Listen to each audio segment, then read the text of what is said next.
haven of memories. Every touch, every moment is like a thorned rose.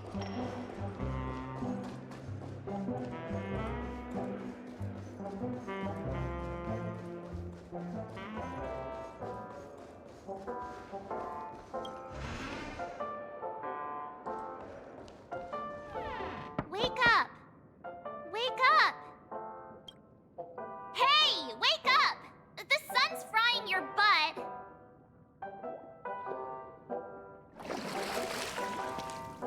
Are you okay? Can you hear me?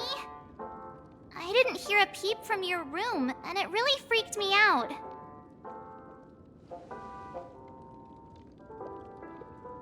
What are you talking about? Are you still half asleep or something? The Order's dream is over. Even though it's been a day, I still break into a sweat when I think about it. Our trailblazing expedition almost ended in Penacony. I'm so jealous that you got a good night's sleep. I was traumatized and too scared to even close my eyes. I thought if I fell asleep, I'd never wake up again. The Stellaron was sealed while you were sleeping. The ordinary people in Penacony have no idea what happened. They just feel like something's missing from their memories. The family's official statement was like, "The Charmony Festival was attacked by an unidentified Stellaron and came to a halt." After all, they can't just reveal the truth about the Order. Now, all the major lineages, except for the Oak family, are dealing with the aftermath. The family has invited the crew to the Radiant Feldspar as witnesses for an important meeting. Everyone's waiting for you, so hurry up and pack. We're leaving as soon as you're ready.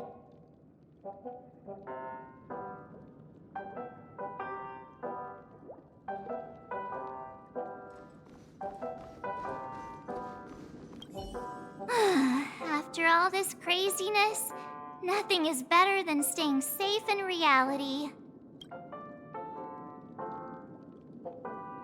It's a massive airship, and it's awesome! I heard it's never shown to the public.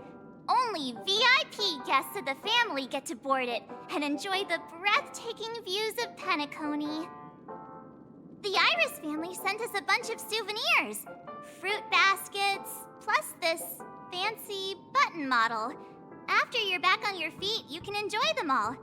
We are pretty much celebrities on the planet of festivities now, aren't we? The Stellaron was sealed while you were sleeping. The ordinary people in Penacony have no idea what happened. They just feel like something's missing from their memories. The family's official statement was like, "The Charmony Festival was attacked by an unidentified Stellaron and came to a halt." After all, they can't just reveal the truth about the Order. Now, all the major lineages, except for the Oak family, are dealing with the aftermath. The family has invited the crew to the Radiant Feldspar as witnesses for an important meeting. Why the sudden interest in that? Well, I was dragged into the sweet dream.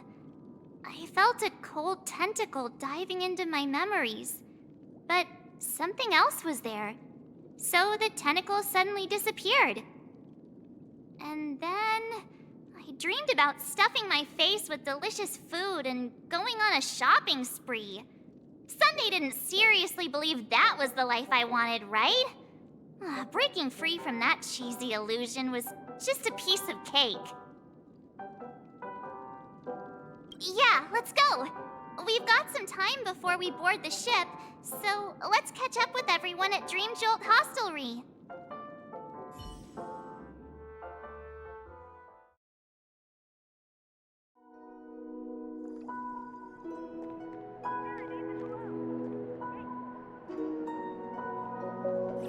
How extravagant. Just like Epsilon. How was it? Did it live up to your dreamscape expectations? You already asked that when we first got here. Yeah, and you said no back then. But after all this madness, I'd say you've grown fond of it.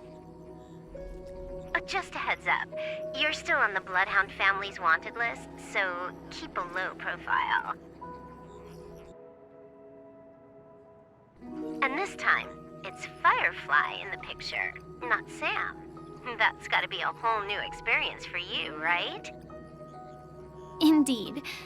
In Kafka's words, that's also a missing part of my life.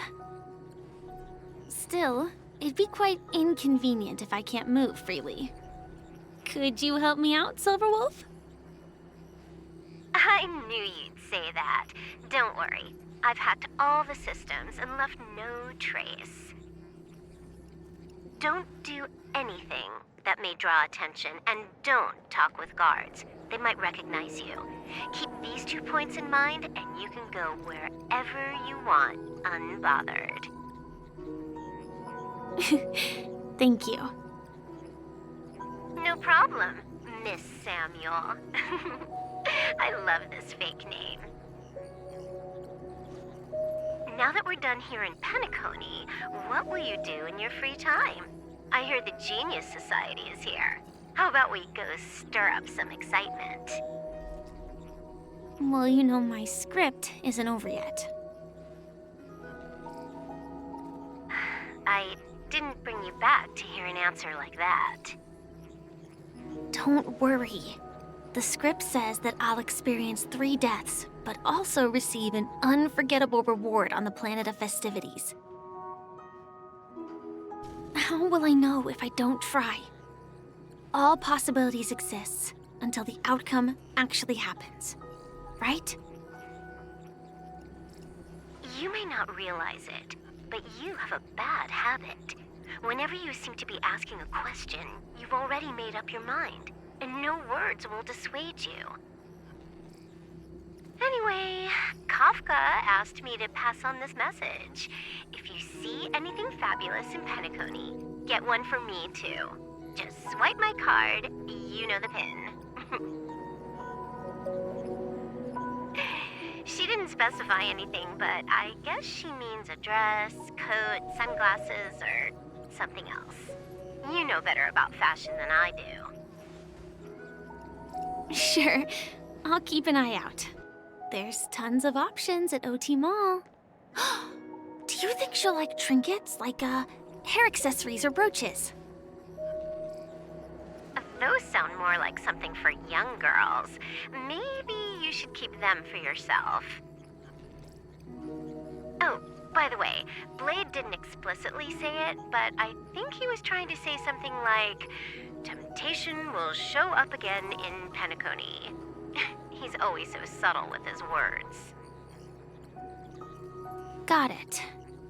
He was just worried about me. Relax, Silverwolf. You know me. I won't do anything crazy. I just want to wander around and see more of the world for myself. I want to buy some oatcake rolls. I've had a cake roll every day since I arrived in Penacony, from the first day to the last.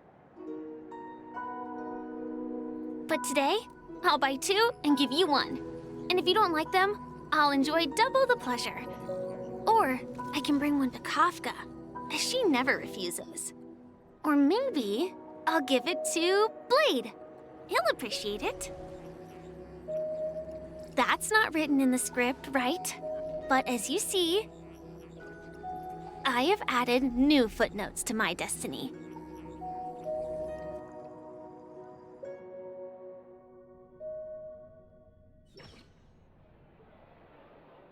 Welcome, Director Topaz.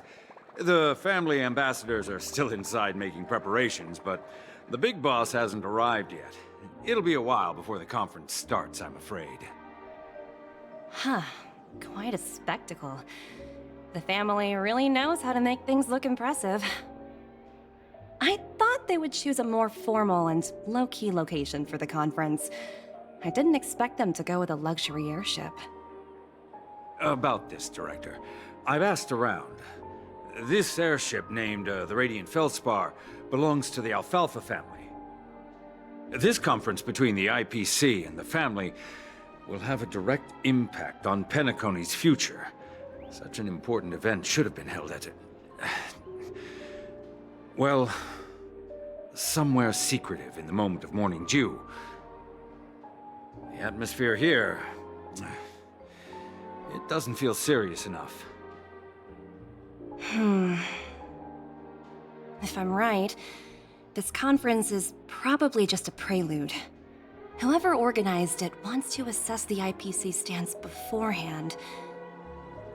This influential figure either has their own ambitions and wants to reach a preliminary agreement, or they plan to put pressure on us to make us back off. Oh, your mind is always so sharp, Director Topaz.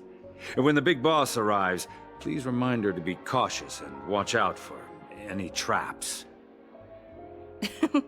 Thank you for the reminder, but I don't think that will be necessary. When she's at the table, it's the others who need to be cautious. Just tell everyone on our team to stay focused on their tasks and not worry about the negotiations. Oh, got it. I'll do it right away. Oh, and one more thing. Don't call Miss Jade Big Boss in front of her, or there will be serious consequences. I mean, really serious. Got it. Thank you for the reminder, Director.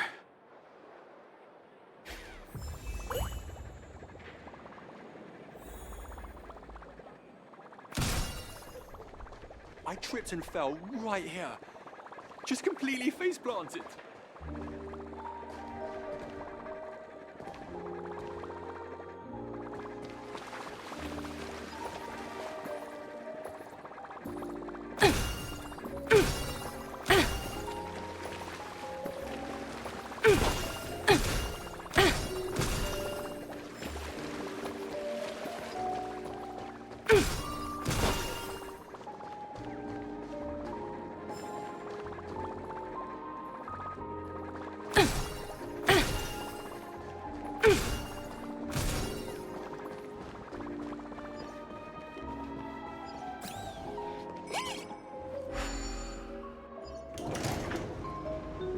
None of the important figures have arrived yet. Huh. Looks like the conference won't be starting for a while. Such a bustling place. I think I'll take a little walk around.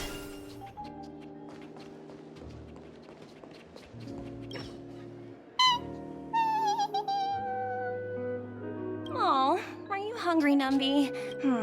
Food in the dream. Shouldn't taste bad, right? Numby, catch!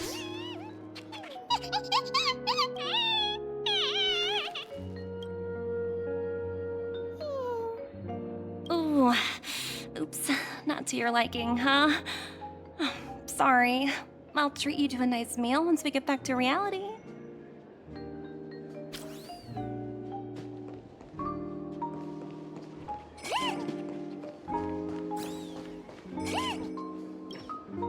So many buttons. How many centuries would it take to press them all? Huh. Didn't expect those pooches to actually recycle them all. Huh?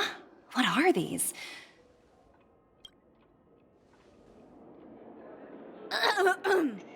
For your safety, please stay away from those objects. For my safety? Are these buttons something dangerous?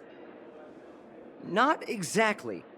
Lately, there's been a prankster in the Sweet Dream who's been handing out strange button devices to anyone he meets. According to those involved, he said something like, "Just press this button and all of Penacony will explode!" Luckily, no one believed him. Still, the Bloodhound family collected these buttons just to be on the safe side. What will happen if you press it? Hasn't anyone actually tried? Well, perhaps you don't know much about Penacony? All the guests here have one thing in common. They're terrified of death. Anyway, the family will deal with these things. Please, kindly keep your distance.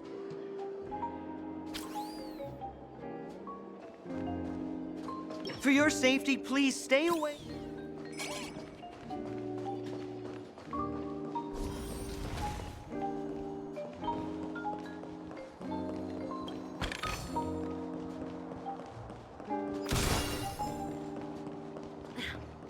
Watch yourselves in front. Greetings, madame. What can I do for you? Hello. Could you tell me more about the Radiant Feldspar? I assume you are the ambassador of the IPC Strategic Investment Department. It's my honor to assist you. The Radiant Feldspar is owned by Mr. Odie Alfalfa, head of the Alfalfa family.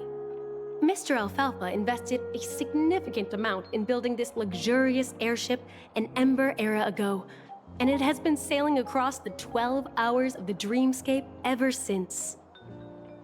Oh, so it's owned by old Odie himself. No wonder the ship is so lavishly decorated. Indeed, Mr. Alfalfa has impeccable taste. Only the most prestigious guests are invited by the Alfalfa family to board this airship. Please allow me to continue my introduction. The Radiant Feldspar had been cruising over the Sea of Dreams in Penacony for an entire Ember era. But its voyage was temporarily halted due to the recent reverberation. Reverberation? Such a formal way of putting it. You're really downplaying the whole thing. I apologize. Please continue.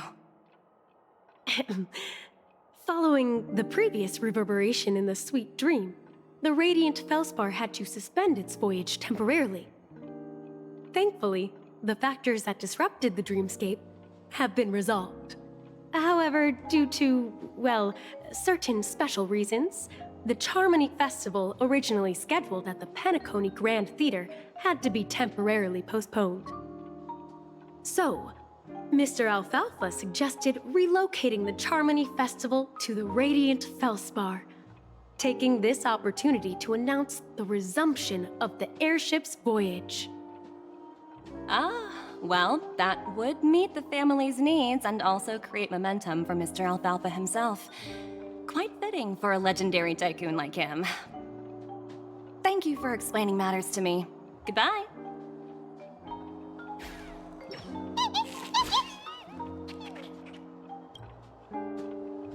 Hello? The Talent Motivation Department? Again? Internal review? Will it ever end? I'm working on a major project. I don't have time to squabble with you guys. The way I handled the Urillo case was approved by senior management, and all of the project logs and calls are complete. Can't you check on them yourselves? I just don't understand. Why are you so fixated on this minor case and constantly escalating it? Seriously, what's your purpose? Sounds exhausting. Why not just hang up? In my opinion, you handled that project quite well. A little ball of ice in exchange for the Astral Express's good favor. That's not a bad deal for the department. It's been a while, little Yelena. I've been looking forward to working with you. Never imagined this day would come so soon. Is there trouble? You can tell me anything. Just like old times. It's been a while, Madam Jade. I'm honored to have the opportunity to work with you. You're still so formal, aren't you? Forget about the hierarchy and treat me as your equal. No need for unnecessary titles like Madam. I'm sorry, but it might take some time to get used to that. After all, you are a senior. Well, now that we're both members of the 10 Stonehearts, I need you to be at your best.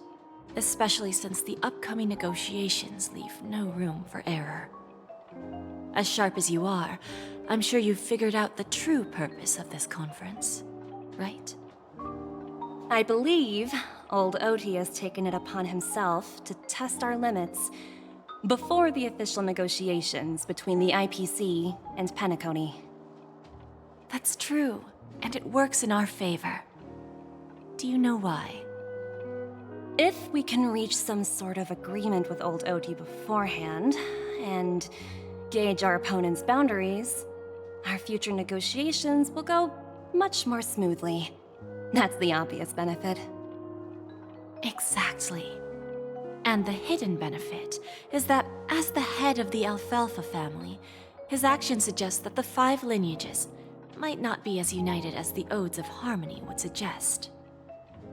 As long as the influence of Harmony hasn't completely permeated their core, personal desires will always have their way. Thankfully, influential figures in penacony haven't entirely suppressed their own desires. It's similar to the power struggles within the IPC. The supposed all-for-one philosophy shared by the 5 lineages. It's just a slogan now that the Dream Master has gone.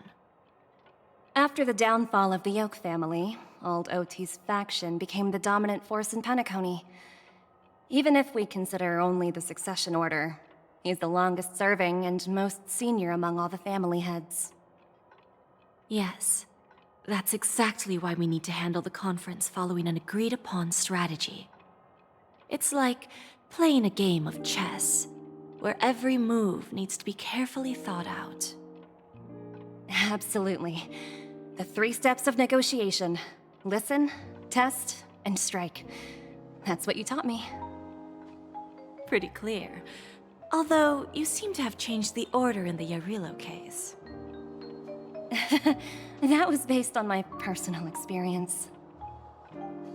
I apologize for interrupting your conversation, but the family head is ready to meet the ambassadors from the Strategic Investment Department. Time to get to work. Let's prepare ourselves and meet that esteemed supporting actor. Remember, our goal is to create an opportunity for the IPC to enter penacony. Aventurine has already made a small opening, and you and I, we're going to tear it wide open.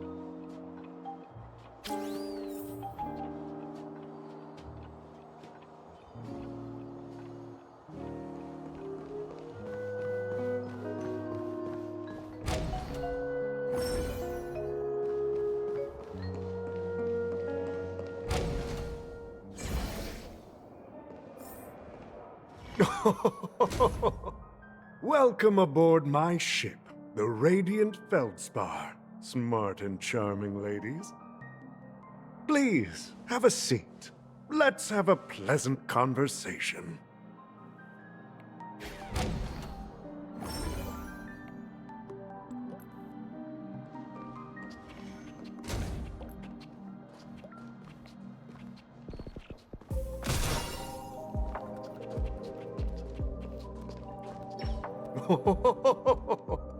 Welcome aboard, my dear ladies.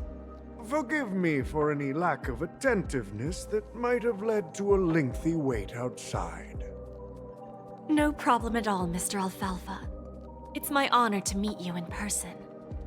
You may not be aware, but the book Odie Alfalfa, the biography, is a must-read for all Strategic Investment Department employees. After all, to many, you are the legendary figure who single-handedly built the penacony economy. I expected no less from the 10 Stonehearts from the Strategic Investment Department. You're definitely skilled in the art of conversation.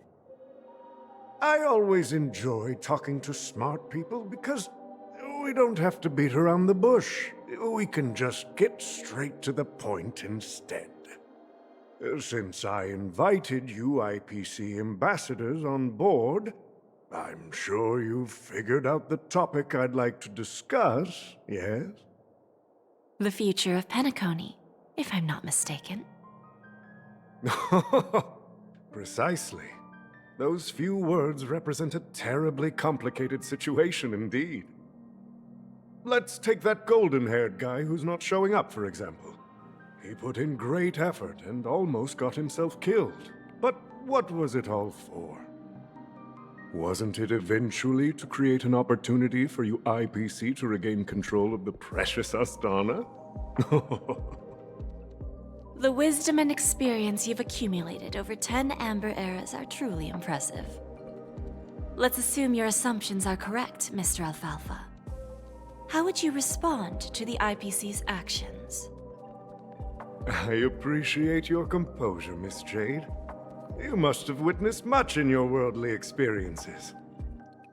However, perhaps you don't know much about penacony.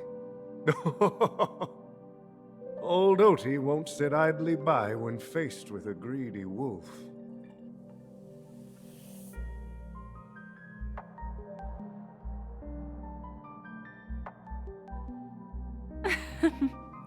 Please, go ahead. I'm all ears. Then I'll be straightforward. I requested this meeting before the official conference to dissuade the Strategic Investment Department from trying to lay a finger on penacony. If you back off now, you can make a smooth exit and prevent the IPC from losing face during more important negotiations. One of our P45 executives was attacked and nearly killed in the dreamscape.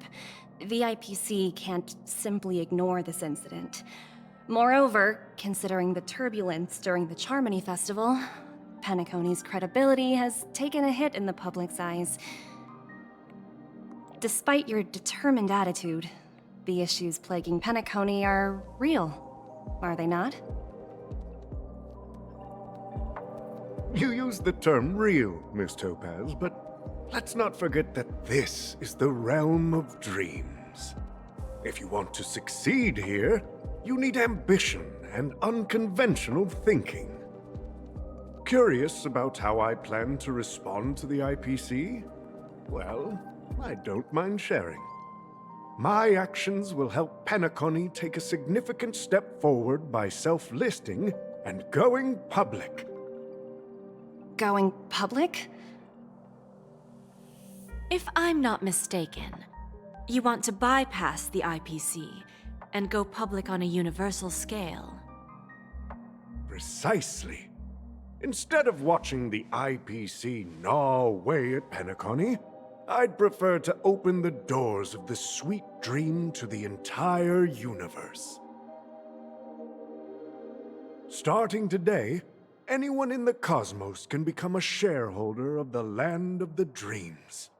This is the path of harmony I'll choose.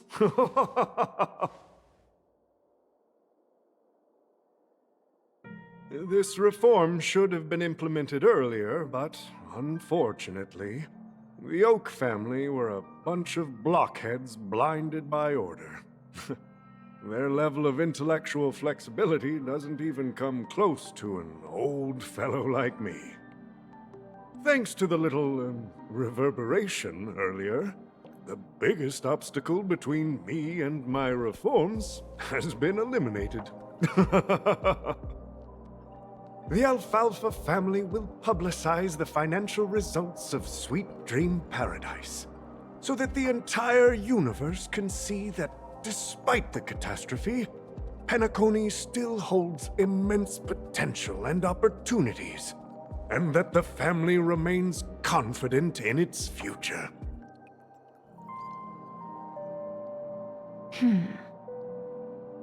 Crisis and opportunity are two sides of the same coin.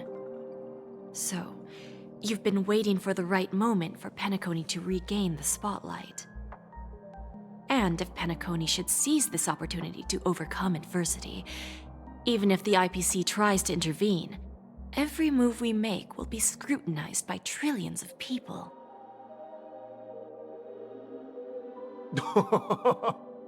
Now I'm convinced that you've indeed familiarized yourself with my biography, Miss Jade. So, about your next move. Please, consider it carefully. Indeed. We need some time to digest such a wealth of information. I suggest we conclude the first half of our conference, Mr. Alfalfa. Please allow Topaz and me to confer privately for a few moments, and to respond on behalf of the IPC later. Of course. Take your time, dear ladies.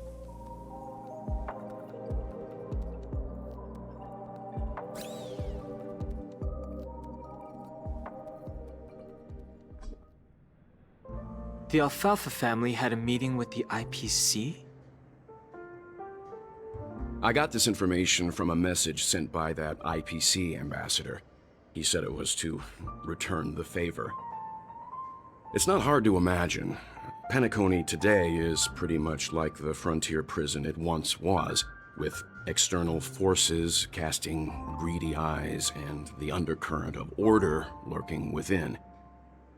Instead of falling into a situation where they are plagued by both external and internal threats, Penacony would rather take a step back and invite the IPC to negotiate at the table, ostensibly to cooperate, but in reality, to secure more opportunities for their own survival. Well, no wonder they sought the mediation from the Astral Express. In your opinion, who should we stand behind? I don't think the followers of the Harmony are completely innocent victims in all of this. For reasons unknown, they have a strong desire to smooth things over, which leads to speculation about their motives. If either the family or IPC were to assume full control of Penacony, it would return to its previous illusory dream of hedonism, and the efforts of those previous nameless would once again go to waste. There you are. Did you rest well? I didn't disturb you since you were in a deep sleep.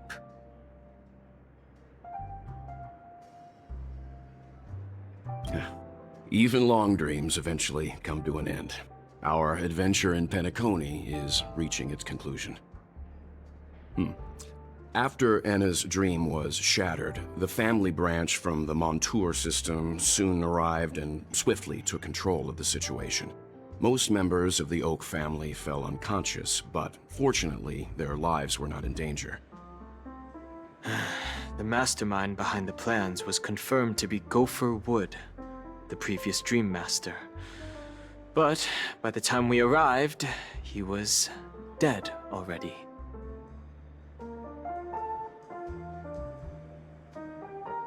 He'll face a trial. As for further details, the family would rather not disclose them. Ultimately, the public perceived the incident as an attack by evil forces targeting the Charmony Festival. They believe the family failed to safeguard the Sweet Dream, significantly eroding their credibility in the process. While quite different from the truth, this appears to be the outcome with the least impact. After all, you don't know who's awake and who's pretending to be asleep. Well, they'll open their eyes in the face of danger. Once the danger subsides, they'll embrace the sweet dream again. Here's a toast, with 3 glasses of Glory of the Trailblaze to all of you. Yeah, it's good to see you all again. Although we might be saying goodbye again after this reunion. When will the Astral Express leave Penacony? We'll stay a bit longer, but not too long. So, this is our final meeting then? If this is a farewell, then it seems to be missing something. Music? Atmosphere? Maybe a special drink to honor those who are not here. Let's see. The mixed drink should be solemn, dignified, and unique, as we'll use it to pay respect to those fallen heroes. To the nameless resting in peace, and to Gallagher.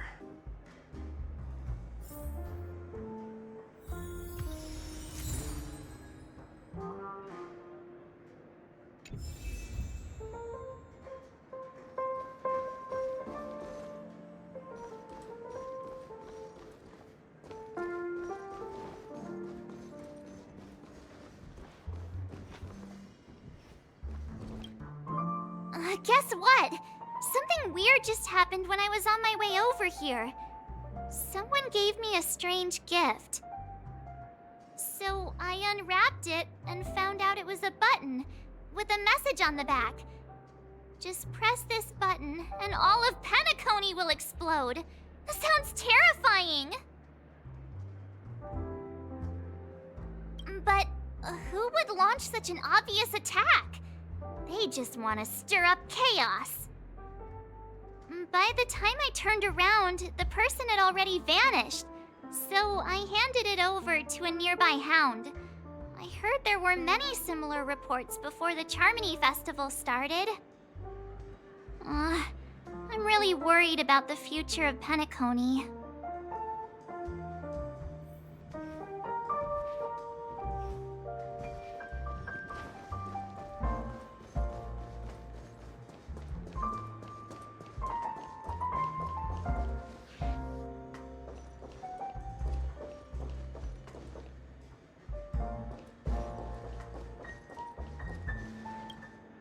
It's rare for all passengers to leave the Express together during a trailblazing expedition. But for Penacony, it seems most appropriate.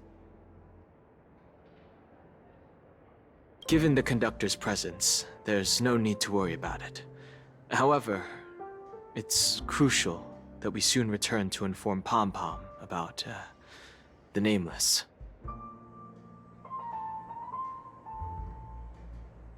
In my dream, the Express stopped at many places, and passengers came and went. However, the 5 of us were always present, and the journey seemed never ending. Perhaps this could be a deep-seated desire inside me, and upon realizing this, I knew it wasn't real.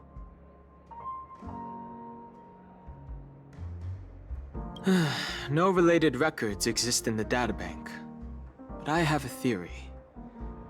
The hidden dangers of the Order have always been within the Harmony, and this issue existed within the family from the very beginning. However, now that more powers in the universe are aware of this secret, the situation in the cosmos will become more complicated.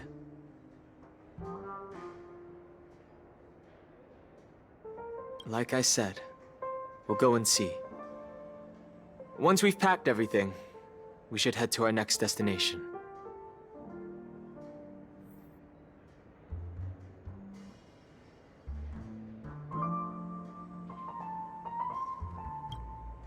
This trailblazing expedition has been thrilling and memorable. Hopefully we've all gained insights about ideals, paranoia, clarity, and dreams from the experiences we've had.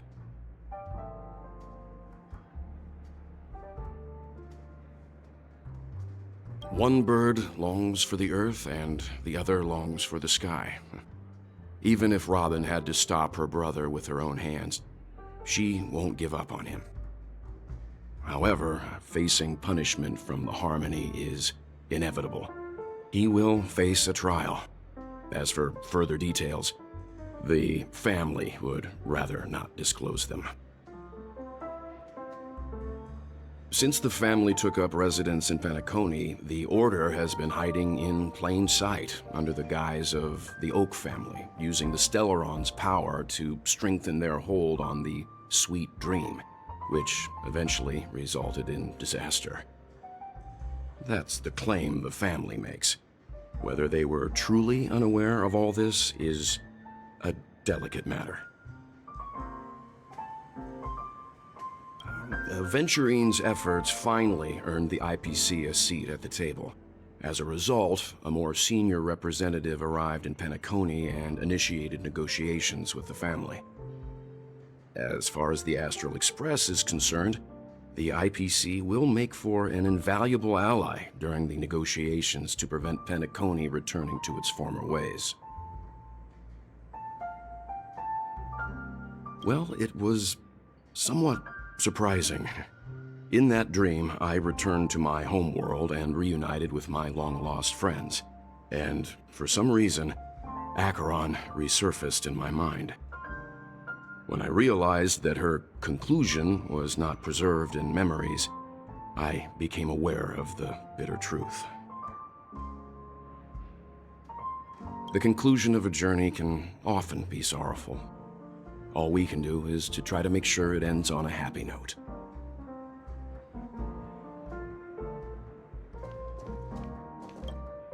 Ready to mix your drink? I'm not sure. I haven't seen him since our last meeting at the lounge. Come to think of it, he always did come and go quietly. We used to discuss everything here. But every time he'd leave, I'd realize that I didn't know him at all. Such is the mystery that is Gallagher. I have a hunch. Perhaps he's already fulfilled his wishes and won't be coming back.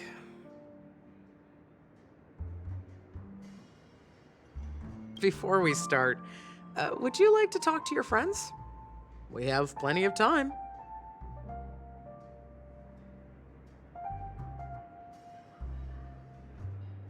All right, as you wish. Huh. I think I have an idea about what drink to make. Would you like it bitter or sweet? It's up to you. Choose the flavor that suits you best at this moment.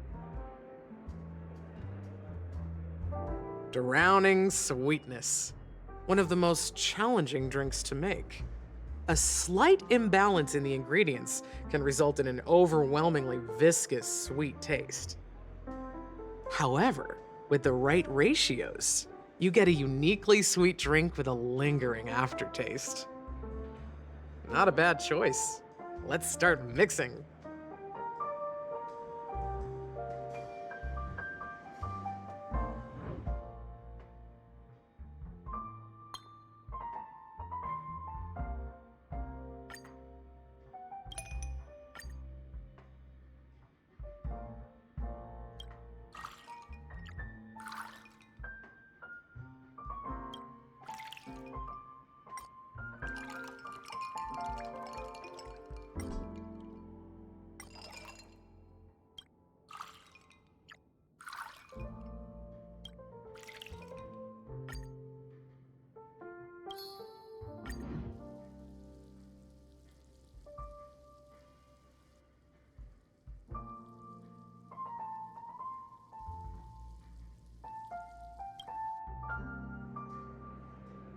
Words always fall short.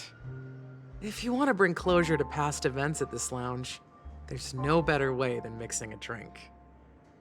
Blend all your memories and emotions together and stir them well. Through the filter of time, what remains in the glass is something to savor. Well, it's done. Here's to the nameless resting in peace, and to my friend Gallagher. The spirit of freedom will spread far and wide among the stars, and its legacy will be more timeless than a pastoral song. We're not accepted by the outside world, so we've gathered here. And one day, our souls will return to the same place. Cheers.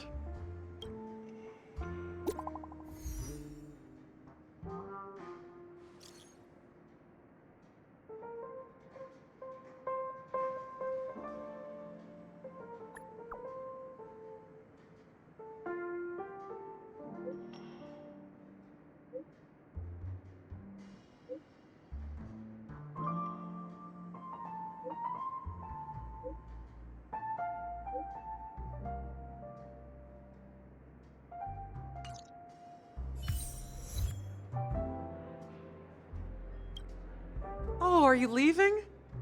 Oh, then take this with you. I've mixed more of this last special drink for you. The past shouldn't be forgotten. Thank you. I'm sure it'll leave a lasting impression. If you happen to run into Gallagher. All right, enough with the heavy stuff. You guys have important things to take care of, whether it's the Astral Express or Penacony.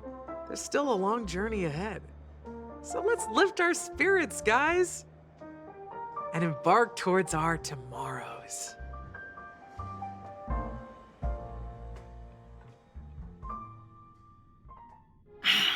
Old Odie is a tricky opponent. I didn't expect him to take the risky step of going public at such a critical moment for Penacony. Indeed. He's definitely bold.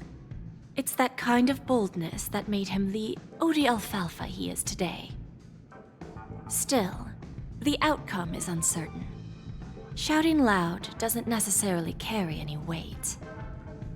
What about the phone call I asked you to make, Topaz? Ah, they agreed. But it'll take some time before they arrive. Just as it should be. The sweet dew should be served after the bitter poison. Looks like we'll be skipping the exchanging apples step this time around.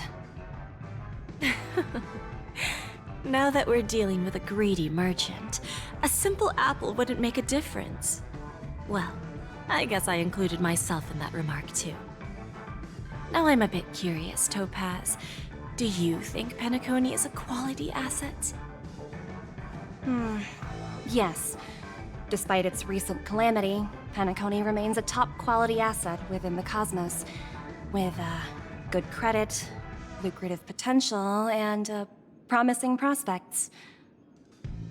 Well, that's obvious, but what I truly wanted to know is, this project is obviously too bland for your taste, isn't it? That's true. I wouldn't be here if it weren't for Venturine. But despite that, you trust him. You even entrusted him with a cornerstone. Something as precious as life itself, to finish this gamble. Are you not in the same boat, Miss Jade? Without us playing along, your Jade Stone wouldn't have made it across the border so easily, allowing you to see all desires that flow through dreams to gain a bargaining chip in negotiations. That's why I'm willing to stake my Topaz Stone to cover for you. It's like one big, elaborate game of chess. Once that kid sets his mind to something, nothing can stop him. Not even fate. Well, at least he's still alive, and that's the best outcome. Looks like we've strayed off topic, Miss Jade. Should we discuss our next steps? No need. I'll go it alone. Meanwhile, you can go greet our honored guest and wait for my message. Okay. Is that Robin? Huh. She's also here on the Radiant Feldspar.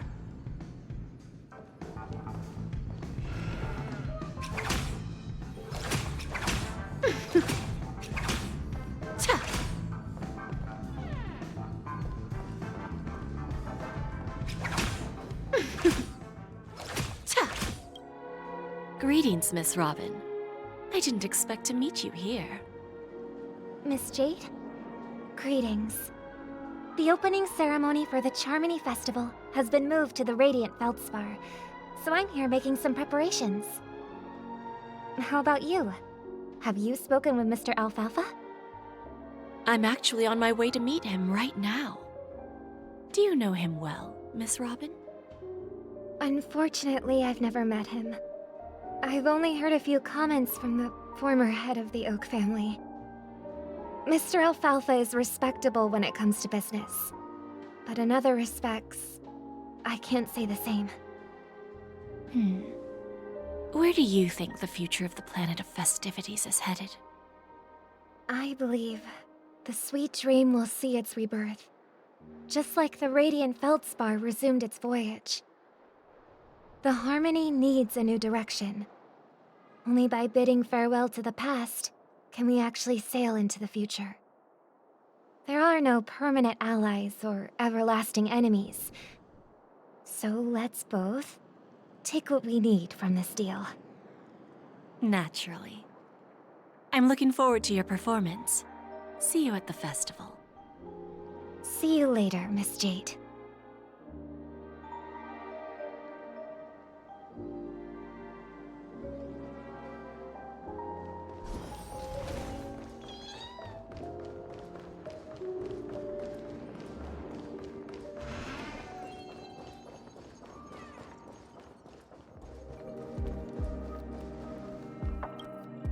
Thank you for your patience, Mr. Alfalfa. Let's continue our discussion. Figured out something already, Miss Jade? But where is Miss Topaz? Topaz has something else to take care of. You'll be seeing her later. Talks can still continue between the two of us. Is it just me, miss? Your tone sounds very different now. I need to set a good example for my junior. It's not a good habit to be too loose-lipped during negotiations, right? Now we can speak frankly and openly. Do you believe what I said, Odie? You're not the only merchant who has seen the changes in the cosmic market over the past 10 Amber Eras. Interesting. Now that's interesting. Good. It's good to be straightforward. Openness and transparency are my things. So, tell me, what's your next move? Unfortunately, I'd like to speak the harsh truth before laying out my plan. Let's cut to the chase. First, your plan won't work. Penacony has no way of sidestepping the IPC and going public. Second, you can't stop the IPC from entering Penacony. We've got all the time and connections in the world to find a way in. We'll keep tearing down and rebuilding this place until the Asdana system gets used to the IPC's ways again. Now, I'm repeating your words exactly. If you don't want to be a laughingstock and have everyone gunning for you at the official conference, you'd better drop your little pie-in-the-sky plan. Oh, interesting. Indeed. You surely have a way with words. Now, I'm curious to know what you have up your sleeve. Mr. Alfalfa, let's not forget that the IPC controls the biggest interstellar publicity platform. More than half the news networks in the universe take their orders from us. The moment news spreads about Penacony going public, trillions of customers will immediately receive a message like this. The family's protection for Penacony has expired. Any mishaps in the dreamscape could result in permanent brain death. Care to guess how many ways we have to turn Alfalfa credits into worthless junk within a measly 24 system hours? With the entire cosmos keeping a close eye on Penacony, I assure you, it won't be too hard. You really think you can pull that off? Even from Pier Point, as distant as it may be, I'm more than capable of keeping you on a tight leash. However, if you agree to give up that half-baked plan to go public, the IPC will assure you that will never jeopardize the interests of the family heads under your leadership. After all, we also need allies here in Asdana. The IPC can assist Penacony with financing, starting by acquiring 30% equity shares. With our financial support, stabilizing and rebuilding Penacony will be a piece of cake. 30% equity, you say? Who can guarantee you won't want more in the future? That's the brilliant part of it all. The answer is simple. No one. There are no guarantees. It all hinges on self-awareness and mutual respect. However, the board of directors will consider the interests of the family heads to some extent. You're a smart merchant, old Odie. Isn't the whole purpose of this elaborate game to showcase your business acumen and seek more benefits for the family? It benefits us if we both take a step back. And if that's not enough for you, I'm pretty sure that another goal of making Penacony go public is to expand the influence of the Planet of Festivities and attract more customers. I understand your concern, and I have a solution for that, too. Fine. Now I see your sincerity. As the head of the Alfalfa family, I don't think I have any reason to refuse your offer. However, as their chosen one, I still need one final answer. Go ahead. I'm listening. When I was a child, I heard the adults recite the tale of the ancient Ember Era, about the ascension of Shipe, the Harmony, and the downfall of Enna, the Order. The Order and the Preservation used to be close in ancient times. So, why does the IPC, as a follower of the Amber Lord, seek collaboration with the family instead of aligning with the Order? The answer is simpler than you think. It's all about credits. Everyone's favorite thing and the universally recognized currency among the stars. The IPC has the power to perpetually ensure their value. With each new world integrated into the credit system, the IPC adds another building block to its cause. Eventually, all exchanges, capital, and businesses will operate within a unified monetary system. By then, all planetary developments will be recorded in accounts with well-defined values and the ability for exchange and circulation. And the heart of everything will be Klepoth's credit. Ah, and then the IPC will be able to exert influence over everything. Our intention is to establish enduring preservation, so I'm sure you can understand. This universe doesn't need two types of order.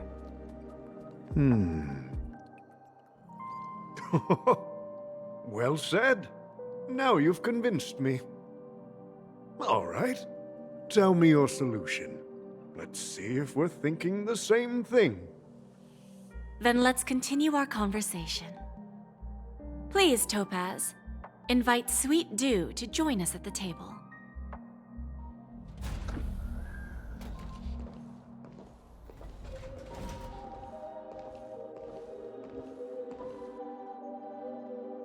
Thank you for your presence, Miss Himeko. Please allow me to introduce her to you, Mr. Alfalfa. This is Miss Himeko from the Astral Express, one of the future shareholders of Penacony. I've heard so much about you, Mr. Alfalfa. It's an honor to meet you as representative of the Astral Express. This stunning lady is the navigator of the Astral Express? It's a pleasure to meet you. I believe everyone here is familiar with the general contents of the proposal. After this round of financing, the IPC is expected to hold 30% of Penacony's shares. Then, the IPC will transfer 5% of that stake to the Astral Express and recommend Miss Himeko as an independent director to honor the sacrifices and contributions made by the former Nameless to the land of the dreams. While this decision isn't finalized yet, we are honored that everyone here recognizes the way of the Trailblaze. While the Nameless didn't embark on their journeys for fame or fortune, if this is the wish of both the family and the IPC, I will represent the Astral Express and fulfill my duty as a member of the board of directors. The entire crew has agreed to assist in the reconstruction of Penacony.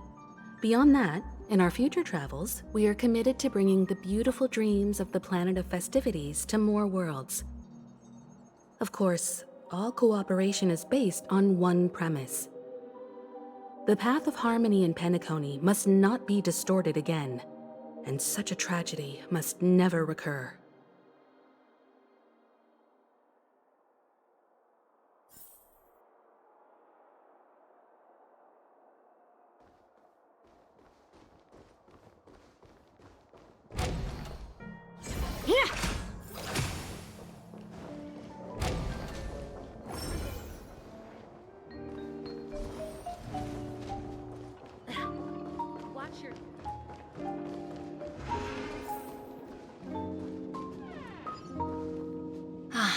Old OT is in agreement, so the issue is settled, I presume.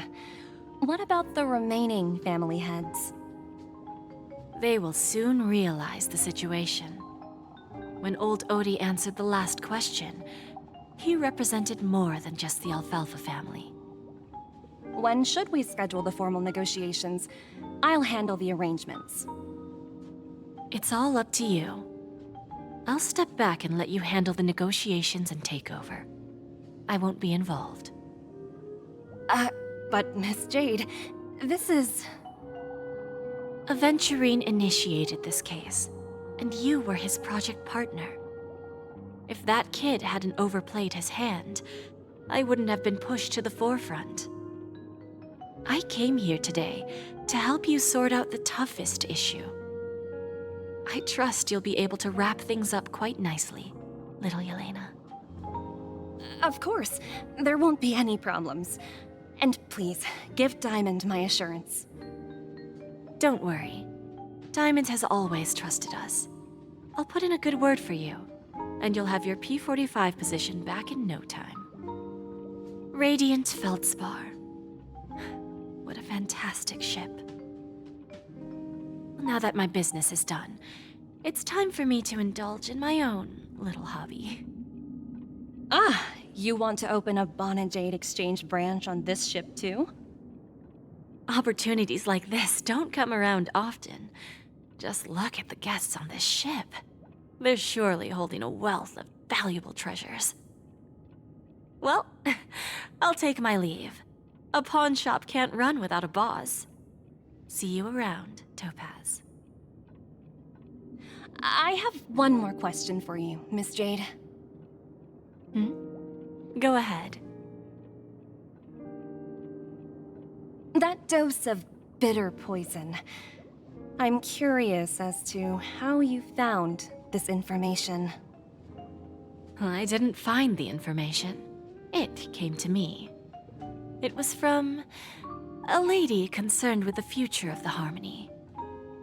In return, I've agreed to help her with something, but that's for later. We can deal with it after we leave Penacony. You see, that's what investment is all about. The seeds of opportunity are already sown. They only need a little bit of nourishment to take root. And then after, all we need to do is wait patiently. Like right now, for example. It's just about time my final guest boarded the ship.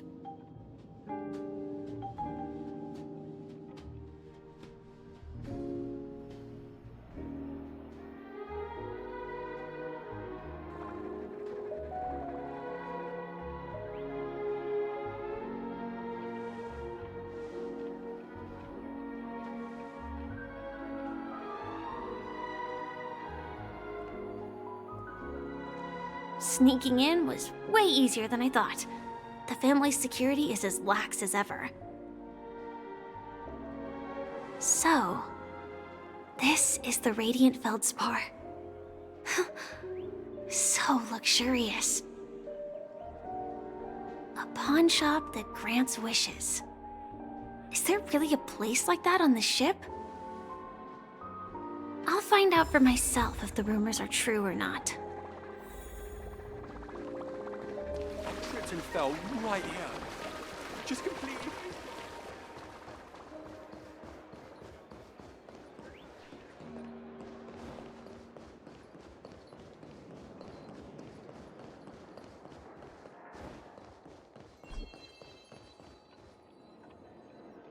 Is that him? Huh. Vanished in the blink of an eye. So the Astral Express is here too.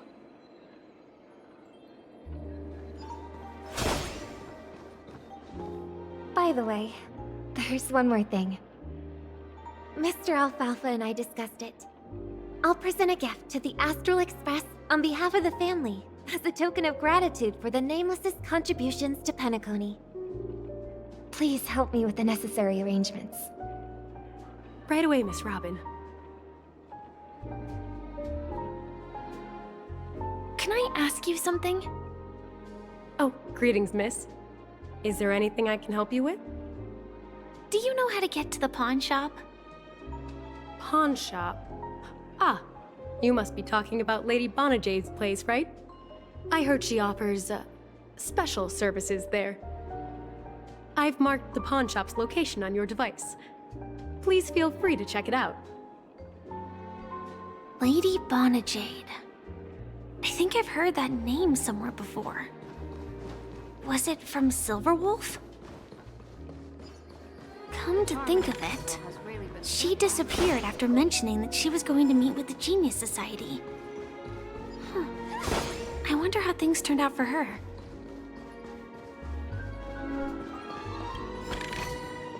No danger detected, but never let your guard down.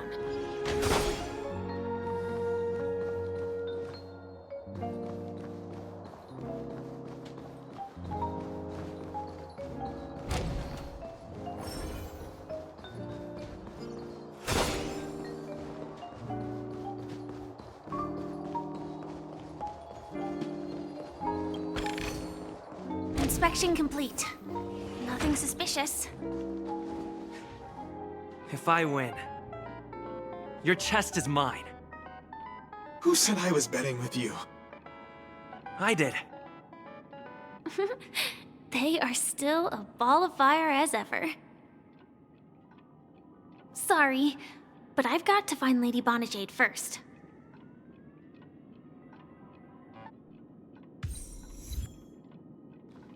Hey, excuse No, me. it's not the best time to do that. Sorry, but I've got to find Lady Bonajade first.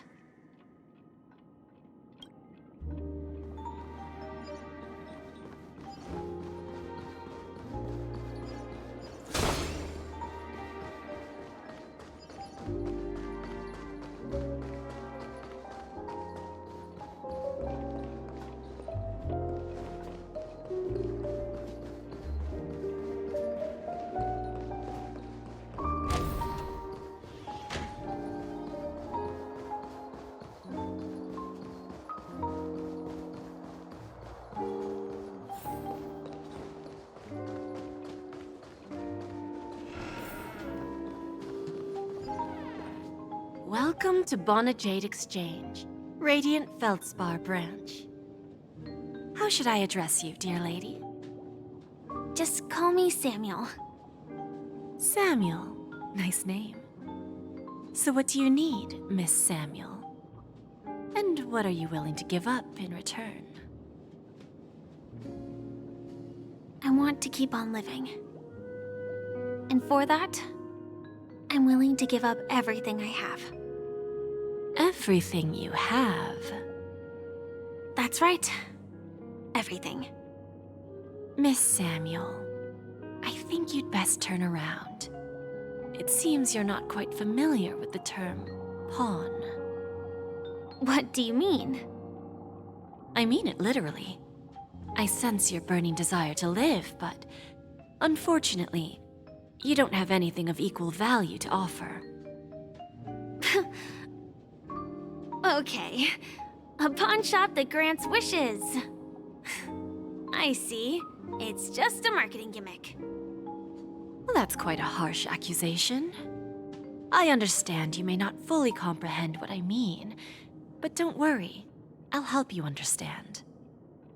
Go and talk to these people. They're all customers of my pawn shop. See for yourself if their wishes have come true.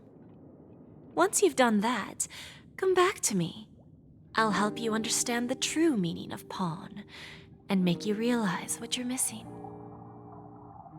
That Lady Bonajade feels more like a money lender rather than the owner of a pawn shop. Well, I've got nothing better to do anyway. I'll do as she says and see what happens.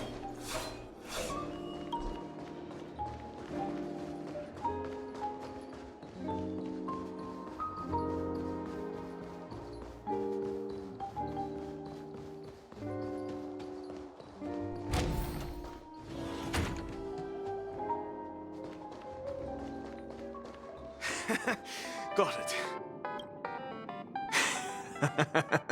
You stupid little girl. Coming back to lose more money, huh? Ugh, enough talk. Let's get started. This will be our final game. I'm betting my entire fortune. Oh, a big talker, huh? All right, let's see what you've got.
I won? I actually won! This can't be! You lost to me 10 times in a row. How could I possibly lose to you at such a crucial moment? It's true! Lady Bonajade has truly blessed me! Finally, my luck has turned for the better. Great new era for Stacy. The master gambler has arrived.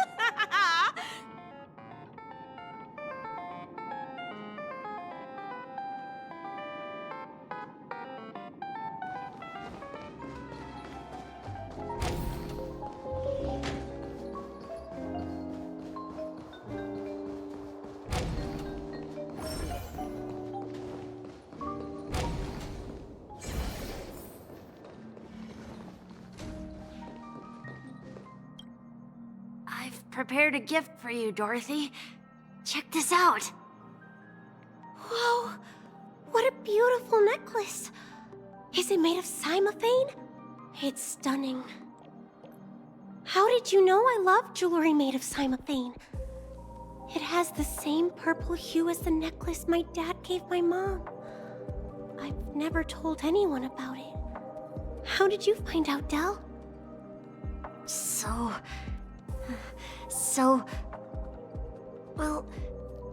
Will you go out with me? I will. Really? I mean, really? I never said yes before because I thought you had no idea what I liked. But this gift made me realize you were actually paying attention all along, trying to learn everything about me. So yes, I will. Wonderful. My wish has actually come true. So, shall we go, Dorothy? Let's go outside and enjoy the stunning views of the 12 hours. Yeah, let's go.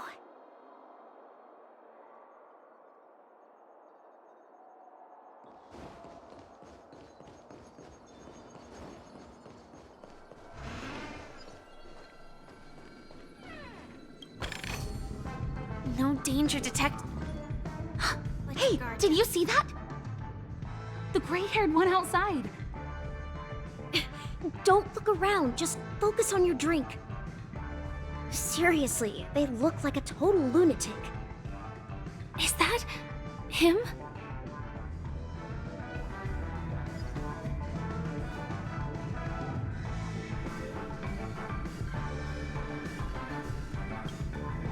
Yeah, you heard right. I've got him.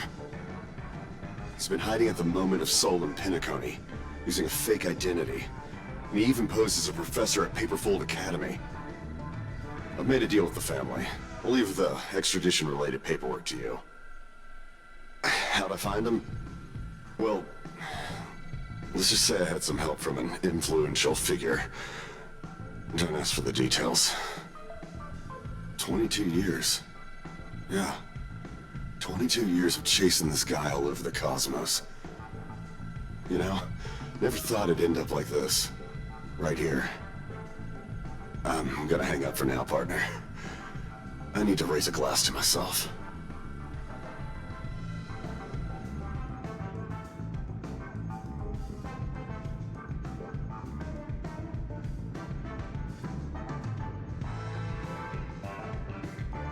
All of their wishes actually did come true.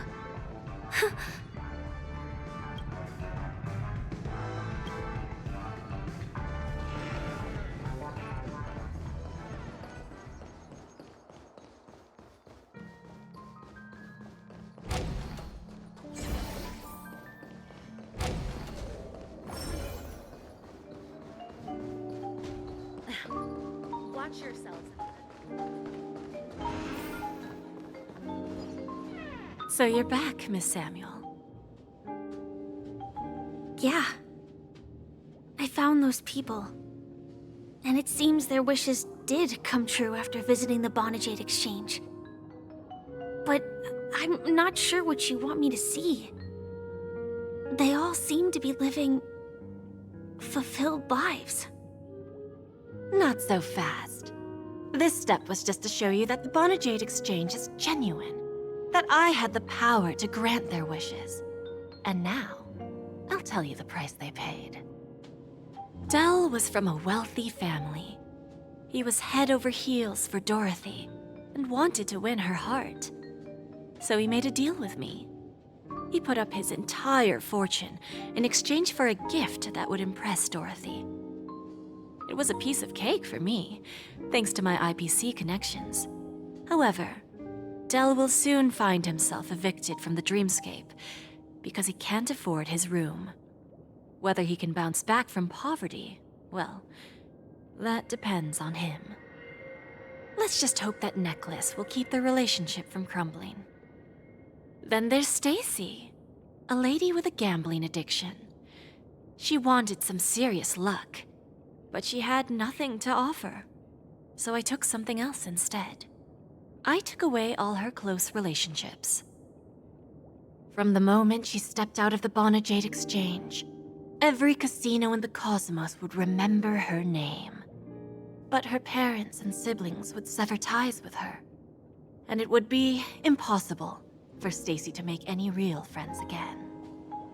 She will accrue a vast wealth due to her good luck, but she'll never be able to use it for the people who truly matter to her.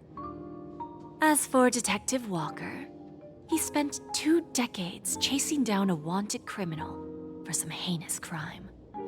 But he never caught the guy. In his desperation, he came to me. He offered his own memory system as collateral. In due time, his memories as a detective will be erased, and he will completely forget his own identity and all the sacrifices he has made. Interesting, don't you think?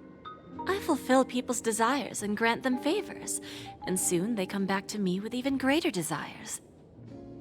When people see others' desires get fulfilled, they develop their own desires. It seems like an endless cycle, but it does have a goal. In the end, I will get what I desire from this whirlpool. And patience happens to be one of my greatest strengths. So now, do you understand what you must give up, Miss Samuel? Or should I address you as AR-26710, a remnant of Glamoth's Iron Cavalry? I'm not surprised. You are much calmer than I expected. Entropy loss syndrome. Truly an unjust misfortune, isn't it?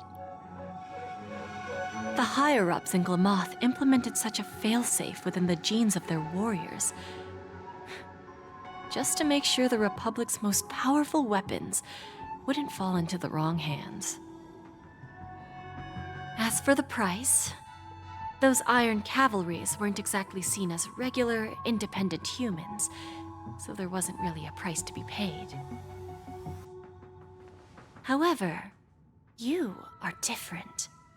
You're now a Stellaron hunter, a living being named Firefly. Naturally, you want to continue your existence, but with the firmament front gone, the people who know the secret and can cure the disease are nowhere to be found. Are you suggesting that the IPC has a remedy? Well, there might be a silver lining. That's all I can say for now. I see. It's no wonder you said I can't provide anything of equal value. Because nothing I own holds any meaning. So, you're going to ask me to personally restrain my partners to ensure my own survival? Unfortunately, that's not quite the case. Partners. A nice way to put it. Now I'm even more curious about the Stellaron Hunters. Each of you has your own identity and a special bond with each other. It's strong and intimate, and yet it allows for independence. Just as the 10 Stonehearts follow Diamond, you follow your own leader. I wonder what they are like, and if all Stellaron Hunters are like you. Traveling on the path of finality, but struggling against your destiny. Attempting to move in the opposite direction. I really hope that one day, all of you will come and visit my pawn shop. I'll be waiting patiently for that day. Can I see this as an invitation?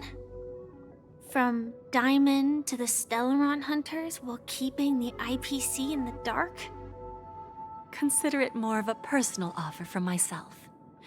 It doesn't represent the IPC or the Strategic Investment Department. The Stellaron Hunters have interacted with the IPC, but not the 10 Stonehearts. Our paths have never crossed. As for your offer, I can pass it along to my partners. But I have a question. You know who I am. And you must know that my partner is keeping an eye on this room. If she wanted to, she could let the entirety of Purepoint know about it within a few mere seconds. What drives you to take such a risk and extend this invitation on behalf of Diamond, even if it could lead to your downfall? Simply put, you and I are the same. However, unlike you Stellaron Hunters or the Astral Express, we band together merely to obtain what we want. Each of us has our own past and destined ends, and on this journey, we have been invited by Diamond to join him. This journey could be either brief or long, as each of us carries a void in our hearts that can only be filled from the outside. So, Diamond made us a promise to divide the power of the Emanator of Preservation into 10 pieces and give each of us a cornerstone to fill that void. Mortal flesh is fragile, yet my heart is unyielding like the monolith. For without this resolve, the way of preservation would fade into oblivion. So, you understand? This pledge goes beyond a mere oath. It's our collateral in exchange for opportunities, wealth, survival, and a future. And whatever we gain from it will fortify the Stonehearts in return, allowing us to achieve the great cause of the preservation when the war among the eons eventually comes.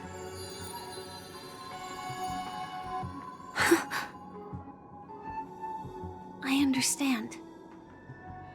Take your time, child. You don't need to give me an immediate answer. Like I said, patience is one of my greatest strengths. If fate turns that page, our paths will cross again. It's a shame, though, that this pawn shop can't give me what I desire. My last attempt in penacony. Well, it ends with hope.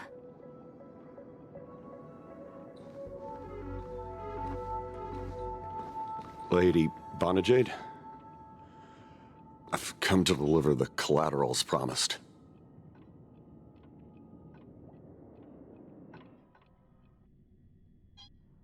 Turns out, the meeting to decide the future of Penacony went much smoother than expected, with little debate. Oh, the Charmony Festival's opening ceremony is starting soon. I should head down and take a look. This airship has quite a few treasures. A bountiful harvest.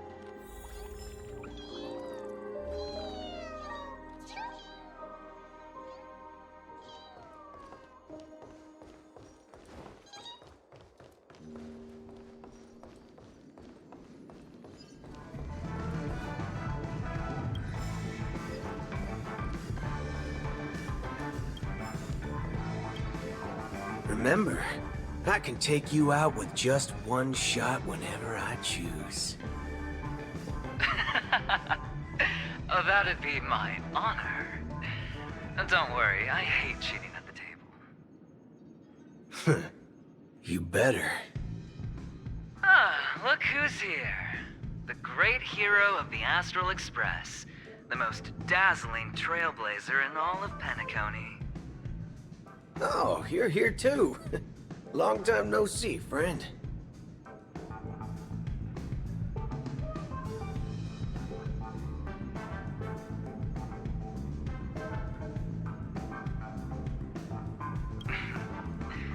Merely a greeting of platitudes. As long as you and I have an understanding. Let's set aside those under-the-table dealings for now, partner. Don't want to spoil the festive mood of the Charmony Festival. I agree. Now let's congratulate Mr. Trailblazer. I hear the family intends to thank the crew at the Charmony Festival. It's a real pity I can't personally be there to witness this.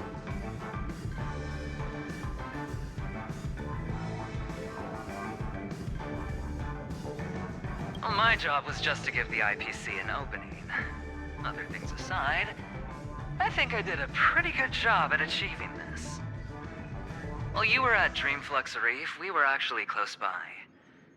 You wouldn't have been able to dig up so much dirty information without the help of a knowledgeable friend. But that emanator didn't pull any punches. My body couldn't hold out too long. Otherwise, this would have been settled in a much cleaner manner. No problem. If punishing the wicked and eradicating evil is a top priority. Would have been strange if we sat it out. Making an entrance like that, us Galaxy Rangers are making a comeback. Reckon you'll meet quite a few followers of the hunt on your journey. Do me a favor and pass on my regards, will ya?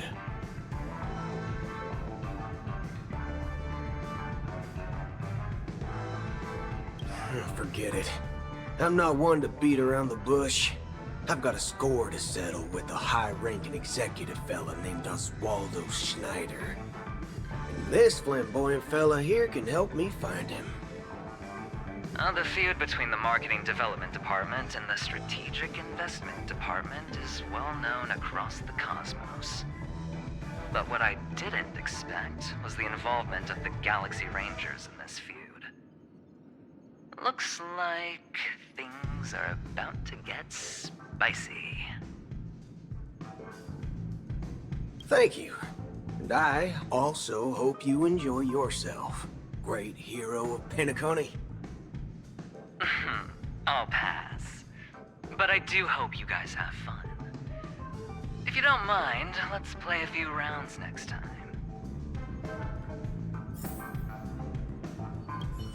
It's time to let down our hair and enjoy ourselves on days like this. I hope you can enjoy yourself to the fullest, oh great hero of Penacony.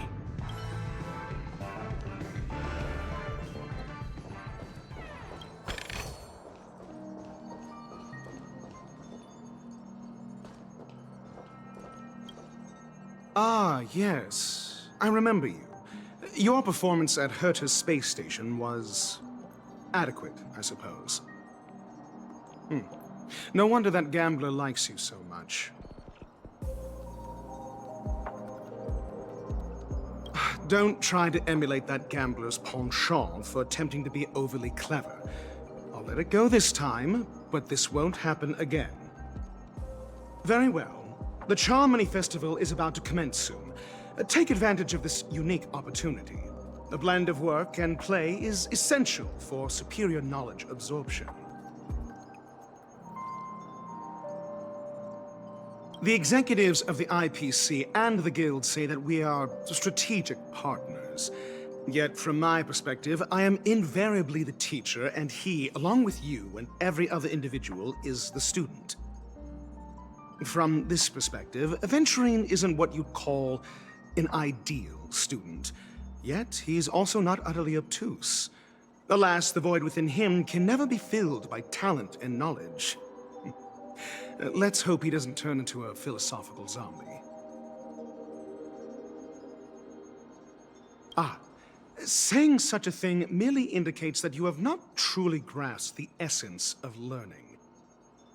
The principle of balancing work and relaxation is scientifically grounded, with the relevant proof process detailed on page 21 of the 31,467th issue of the academic journal Star Caesar. Acquiring knowledge aims to enhance living. Don't invert priorities like those dolts at the Guild.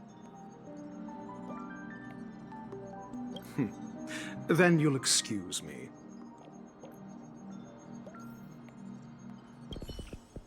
I detest noisy gatherings, as they intrude upon my thoughts.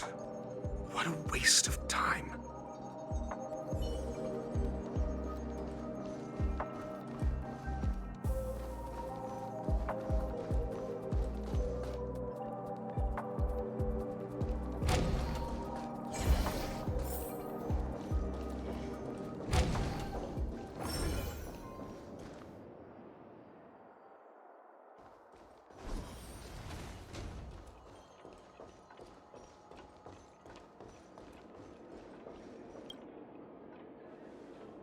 Well, if it isn't my old friend.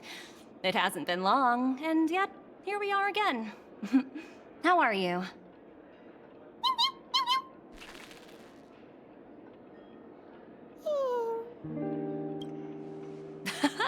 That's what I thought. I heard you guys pulled off a big stunt, cutting down the Oak family in one fell swoop. Such a pity I couldn't be there, or else I would have lent a helping hand. Look how bustling this ship is. Not bad. Someday when I'm less tied up, I plan to host a grand party on my eco-ship, and you'll all be on the guest list.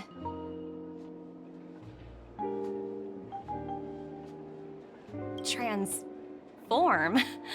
What are you saying?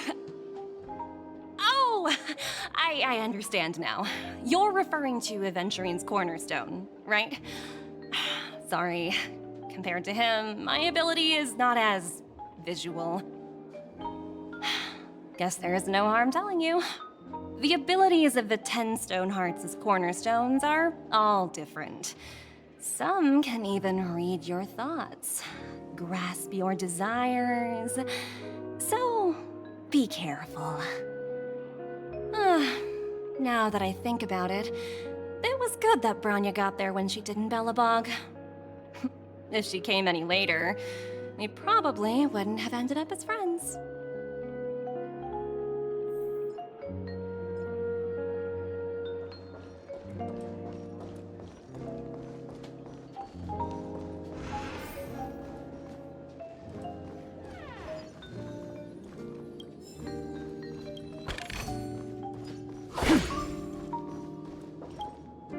Hey there, lively guy.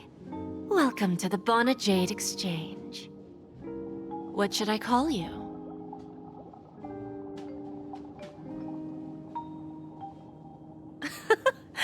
No problem. Let's just use this name. So, Mr. March 7th, what do you wish for? And what are you willing to sacrifice for it?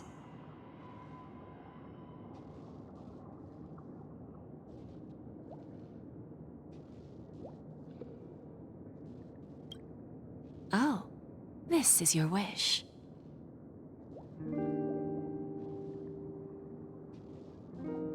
Sounds simple enough. Very pragmatic. Then, let's discuss the cost. To fulfill this wish, the thing I need is simple. The tail of an animal.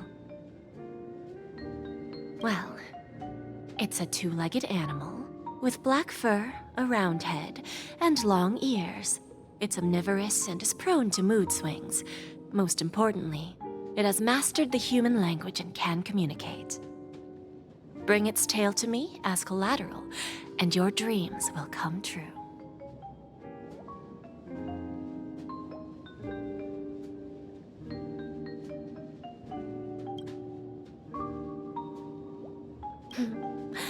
May fate bring us together again, Mr. Trailblazer. May fate bring us together again, Mr. Trailblazer.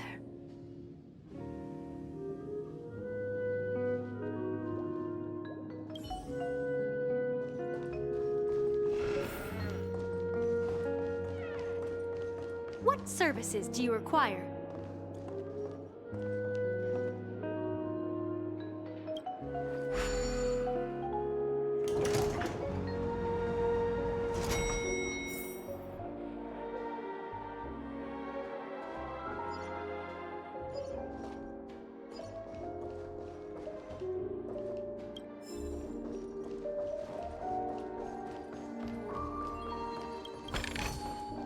Seek, and you will find.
Don't forget to let your friends in on the action.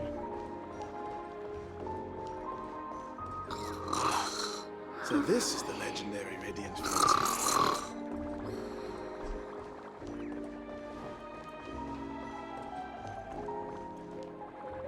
The festival hasn't started. Let's take a quick break. Hi, we meet again. Who's that? It's really you! I knew I didn't get the wrong person.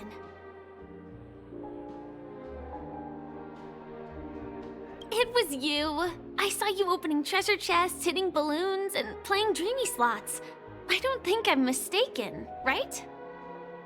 There's still some time before the Charmony Festival starts. Do you want to chat?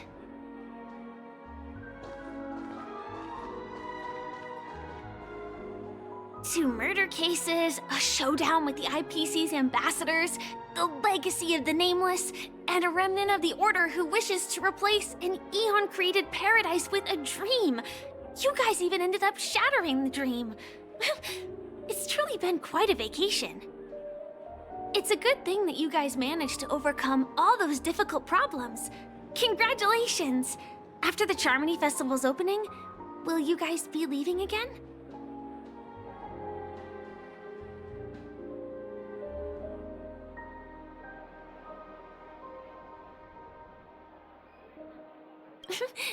There will always be somewhere.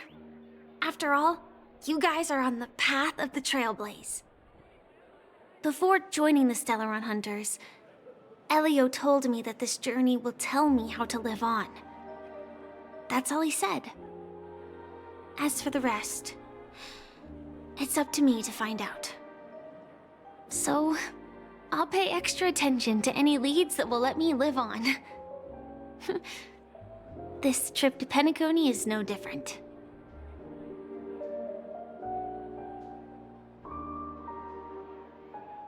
Yes, sadly, I was looking in the wrong place. But I did reap some rewards. Do you know Miss Jade from the IPC's Strategic Investment Department? Bonajade Exchange belongs to her. She told me her price, but...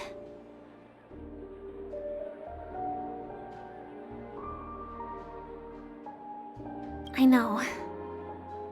But what she wanted wasn't my answer either. Of course, I want to live on. But... what fate owes me? I want it paid back, not passed on. No one else should be involved because this is a grudge between me and fate. Speaking of which, actually, I feel that I still owe you a formal apology for that matter with the performer of the Iris family. Even the smallest of lies can turn into a betrayal as sharp as a blade. I'm sorry.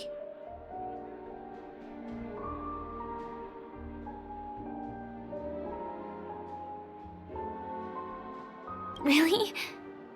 Then it seems what Kafka taught me was correct. To me, hiding is much easier than being honest. Yet, I still want to try expressing my emotions as any ordinary person would. It's that girl! Get moving! Arrest that criminal before the Charmony Festival's opening ceremony starts! I can't believe they've chased me this far. Looks like we have to say our goodbyes. Don't worry about me, just go and enjoy the ceremony. The script hasn't reached its end yet. We will meet again.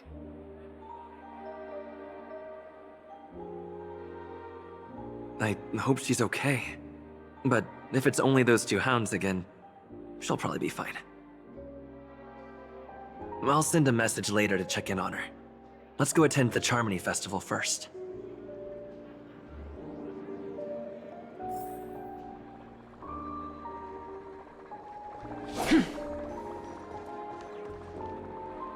Let's take a seat here.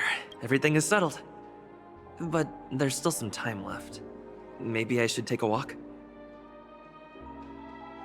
Let's keep walking.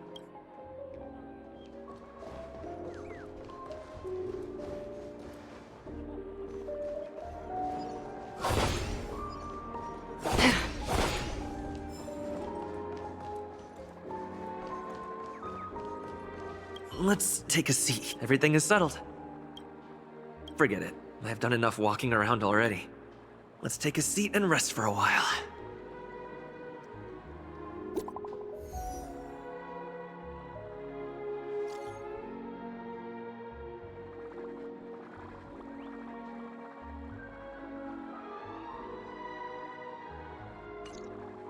Looks like I don't have to worry about her. Let's wait for the opening ceremony to start.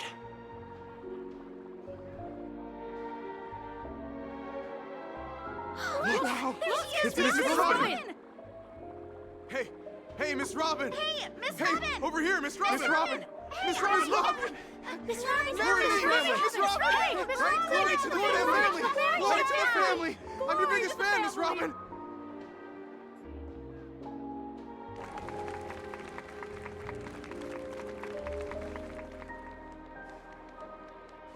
Distinguished guests, fellow family members, ladies, gentlemen, and friends from all over the cosmos. It's a pleasure to join you all in celebrating the grandest ceremony of the Amber Era, the Charmony Festival. Firstly, on behalf of the Penacony family's 5 major lineages, and on behalf of myself, I'd like to extend a warm welcome to all our guests.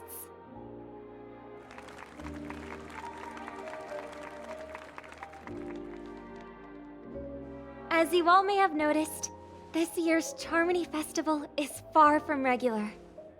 Thanks to the efforts of everyone, this celebration is unprecedented in scale, with factions from across the cosmos in attendance.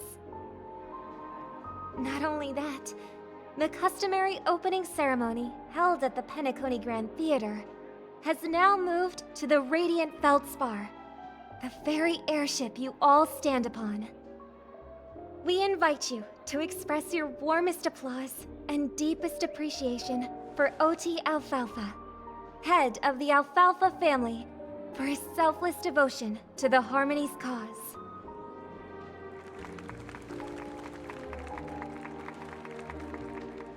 What makes this festival so uniquely significant? As is widely known, the Radiant Feldspar had to halt its voyage due to an anomaly in the Sweet Dream, sparking widespread discussion in the 12 Hours. Thanks to the hard work of Penacony's internal and external factions, we've finally gotten the dreamscape back on track, just in time for the Charmony Festival. And as they say, good things come in pairs. The Charmony Festival not only celebrates this achievement, but also marks the relaunch of the Radiant Feldspar.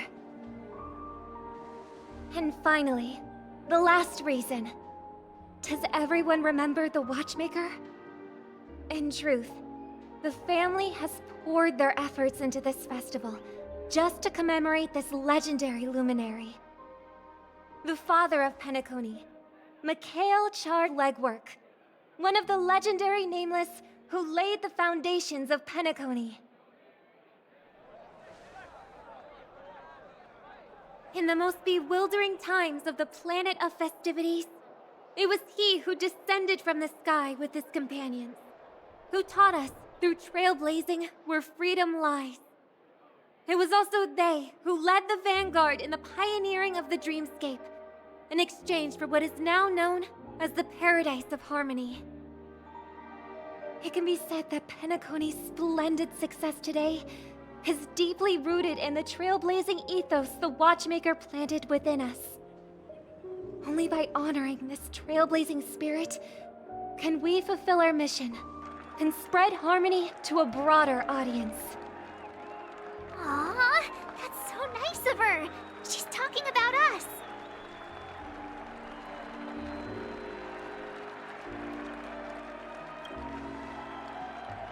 Oh, come on. It doesn't matter if she's talking about the old or new generation. We're all still part of the Astral Express family.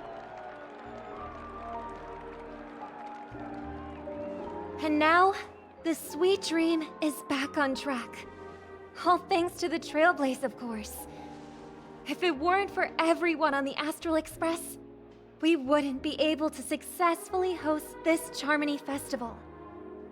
Thus, with unanimous consent from the 5 major lineages, Penacony's family, on behalf of all family members throughout the cosmos, offer a token of appreciation to the Nameless. Oh, I wonder if it's gonna be a big one. We will transfer ownership of the Radiant Feldspar to the Astral Express. A meager appreciation that we hope you will accept with grace. Let us gift our applause and cheers to these brave and dauntless Nameless.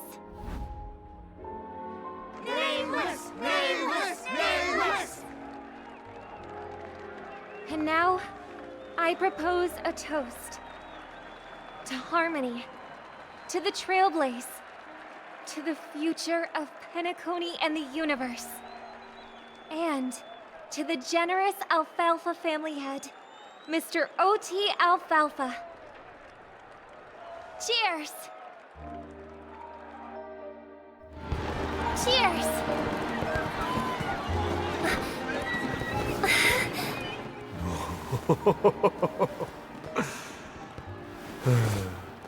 To make a decision like that.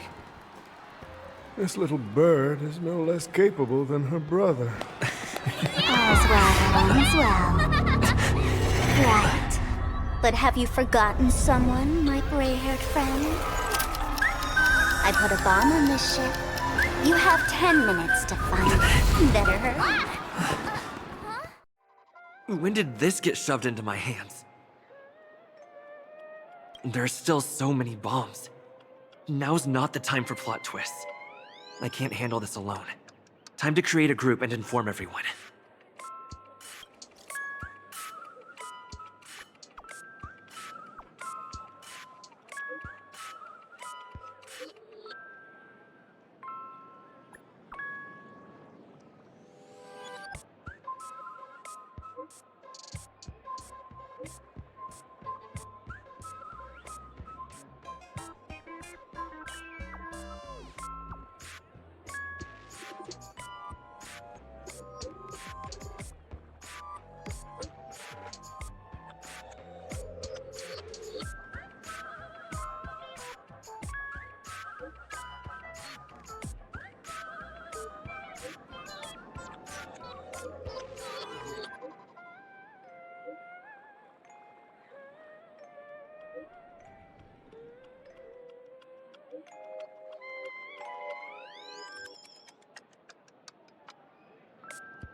All set.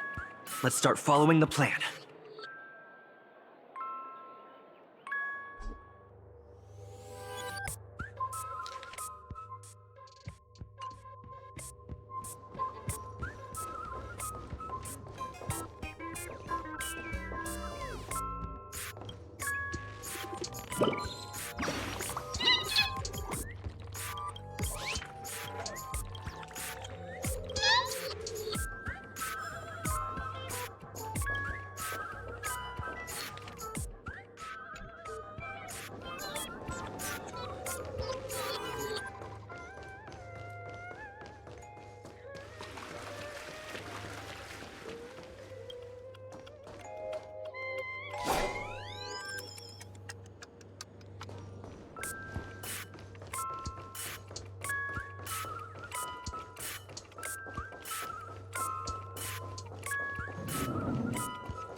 You finally arrived, oh great gray-haired little one. I'm the constable around these parts, and right now, I'm posing as a bomb.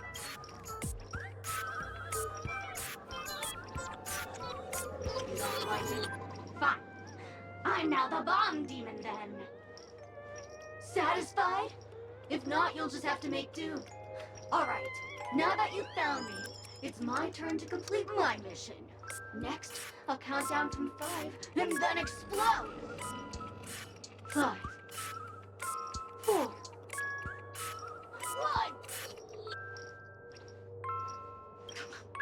Did I miss a number?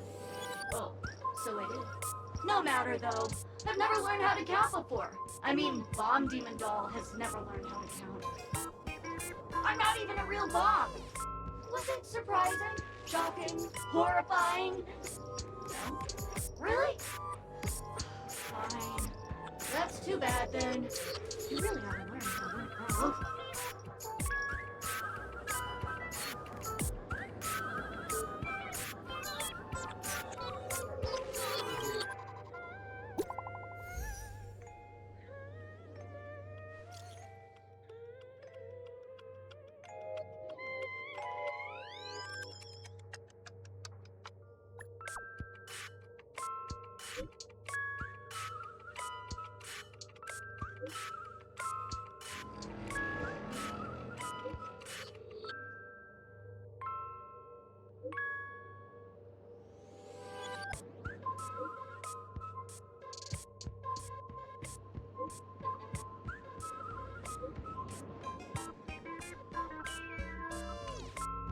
At least I made some progress.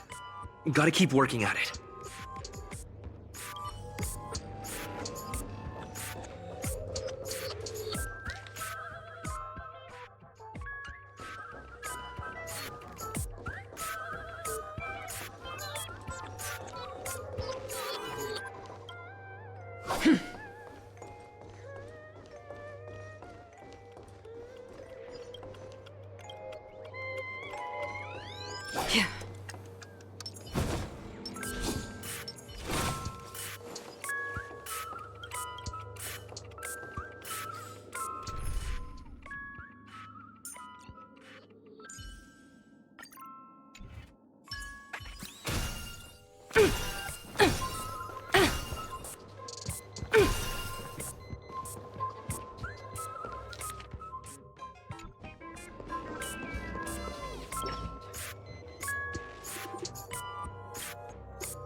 We meet again. I am Penacony's famed detective. Got yourself into a pickle? I'm more than happy to help. But unfortunately, I'm preoccupied with a couple of unsolved cases. So, you'll have to wait your turn.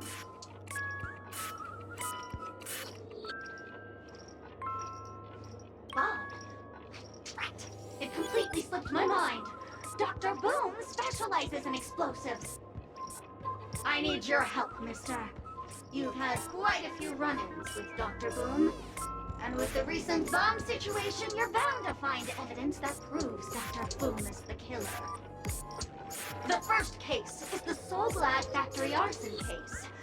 We found a hammer, a doll, and half a liter of unidentified fluid at the scene of the crime. Our forensics results showed it's a red herring. The second case is the Blue Hour auction robbery. A gang of masked thugs broke in, stole a fragment of the Astral Express, and left behind a large hammer, a doll, and a half-dead red herring at the scene. Those are all the details. The way I see it, there must be a link between these two cases that will be the key to exposing Dr. Bloom. I trust in your deduction. Which piece of evidence do you think is the deciding one?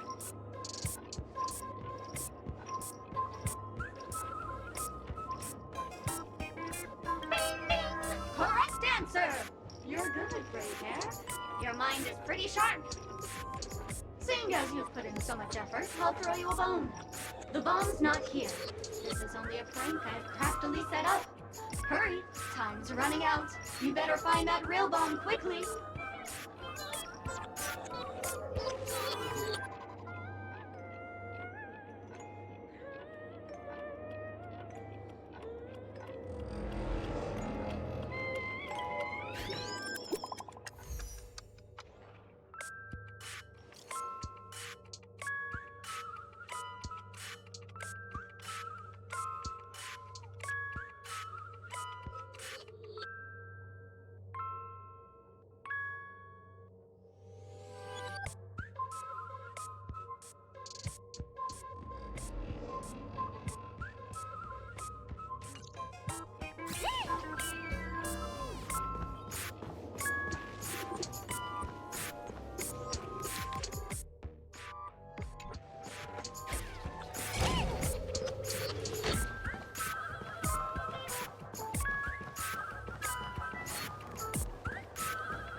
Lovely actor.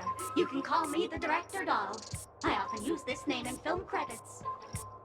If you didn't know, I'm the one who directed the entire farce in Penacony. As the leading man of the show, what did you think? Feel free to share your thoughts. Well, actually, due to the current plot requirements, you're only allowed to say one line. So please try and resist the urge to share your thoughts.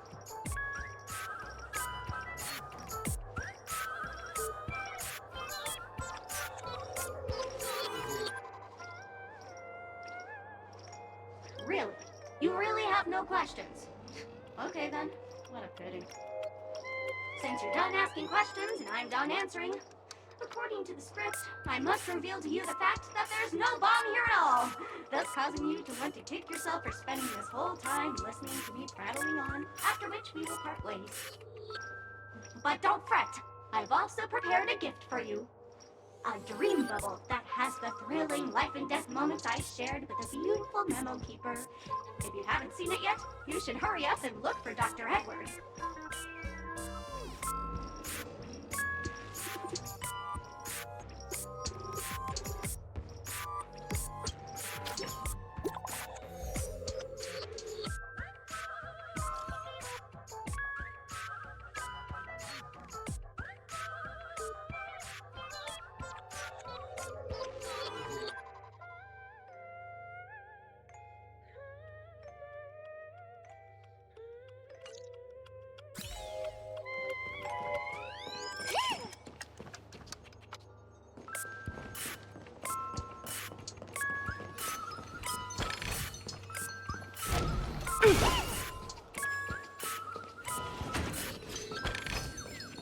Hard work pays off.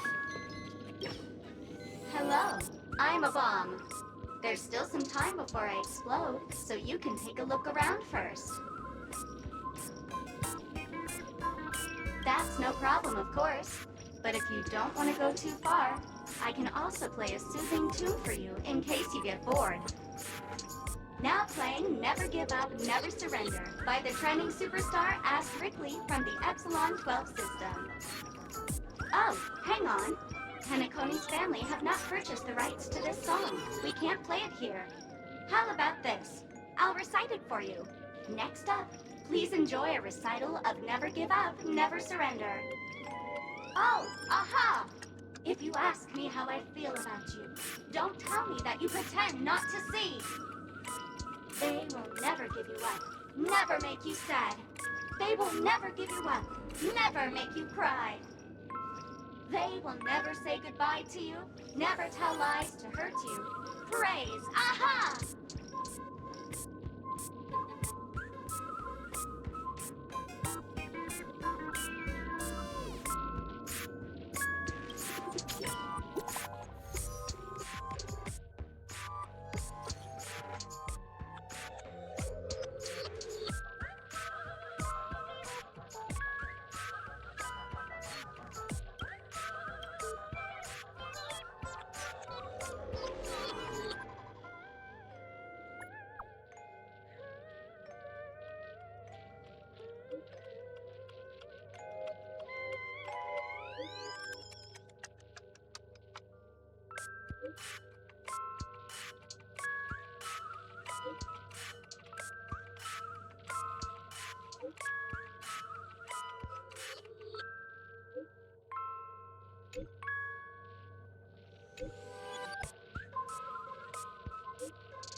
Not much time left. I hope I make it.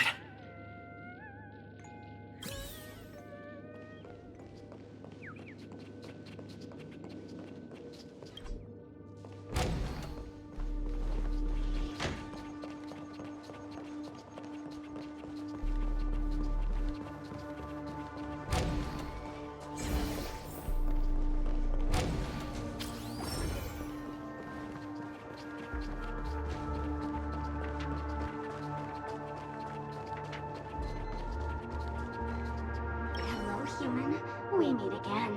I never thought I'd see you here. I'm currently on this luxury cruise ship enjoying Penacony's consumer-friendly sugar-coated cannonballs. What about you? Are you just seeing the sights? Bomb? Gosh, I'm not a bomb. I'm a heliobus, originally from the Lafu's Fixtural Garden. I'm passionate about researching Xianzhou's subcultures, but I've slowly come to realize that Xianzhou subcultures also have their limits. I forgot what happened. But anyway, I ended up in Penacony. I wanted to study a subculture that is completely different from the Xianzhou's. And boy, it's really been an eye-opening experience. That is, if I had eyes.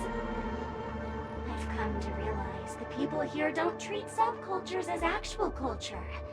They call them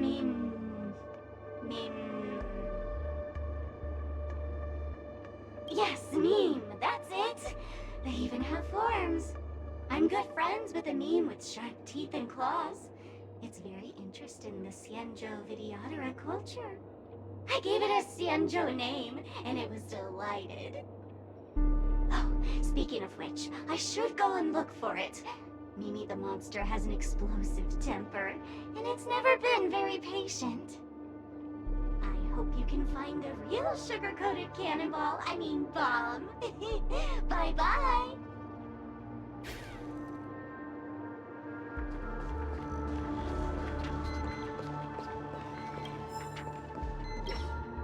Oh, by the laughter! To think you've seen through my disguise this quickly! Honestly, my dear Mr. Gray Hair, you're just like the ferocious pangolin in Madame Susan's bedroom. Keep your shirt on! A watched pot never boils, mister. I'm on to you. You're here because you accepted bribes from the duplicitous and corrupt leader of that Sparkle Gang. The scoundrel who wants to become mayor of Sparkle City. Blazin' Bro! This evil city has fallen into depravity. As the sheriff doll, I cannot idly stand by and do nothing. And now, Only this imaginary neutron bomb can completely cleanse Sparkle City of your ilk. If you wish to defeat me, you'll have to face off against the Great Sparkle's dogs. They're my fiercely loyal companions, and you'll never defeat them.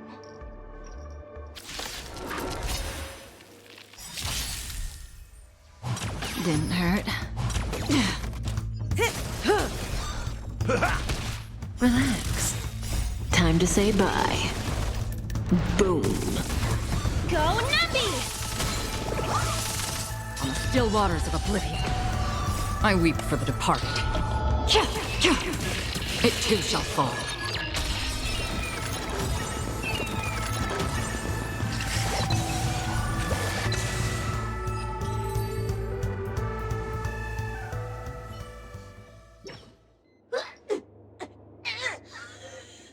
To think I was defeated by the despicable underling of Blaze and Bro. You'll never get away with this. Because I'm just an adorable doll. Not some imaginary neutron bomb.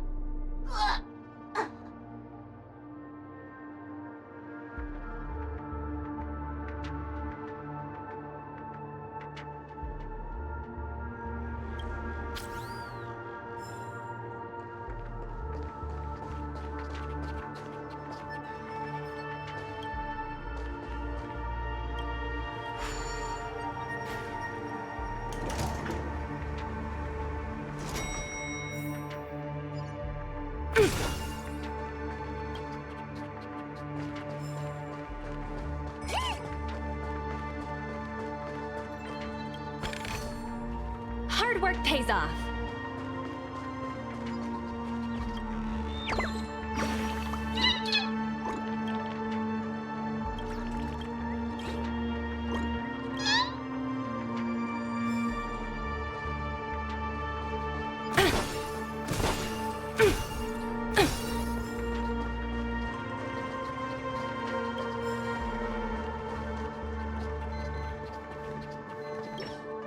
Welcome to the Radiant Feldspar, good sir.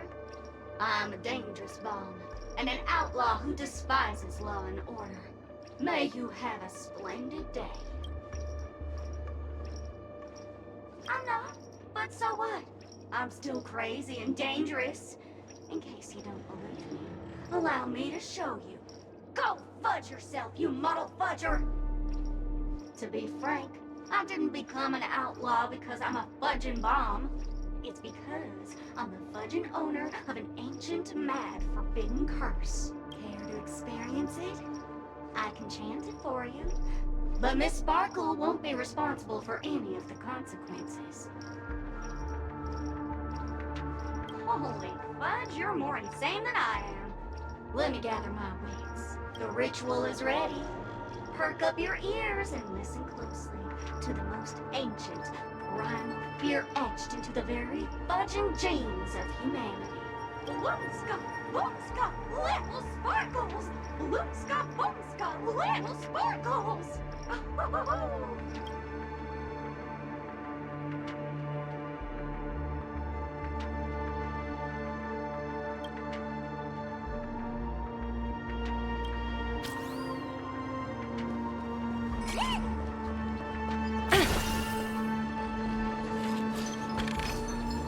Ooh, free stuff.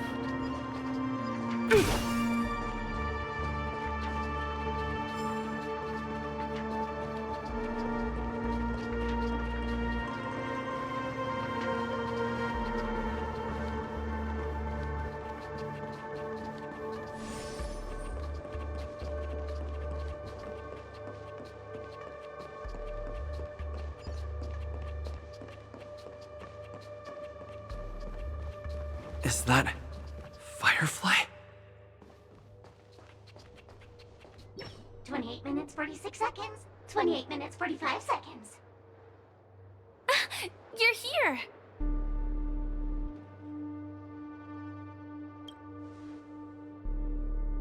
Looks like she also sent you a message. Since you're here, I'll just keep it short. Just over half an hour ago, I received a message from an unknown sender and rushed here as soon as I could. 27 minutes, 52 2 seconds, 27 minutes, 51 seconds. The Sweet Dream has lost the protection of the Order. If it were to blow up here, the consequences would be unfathomable. I've scrutinized it for a long time, but the bomb's design is incredibly unique, as if it's been locked by some mysterious path force. Apart from its creator, I fear no one knows how to deactivate it.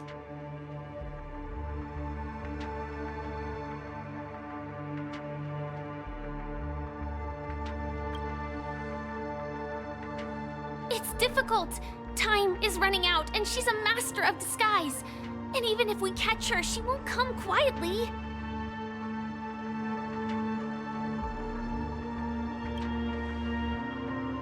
You mean the Watchmaker's guests? That's a pity. Based on my experience, I don't think any of them can turn the tide on this situation. The Memo Keeper may be able to teleport the bomb to a deserted location, but I have found a note inside the doll.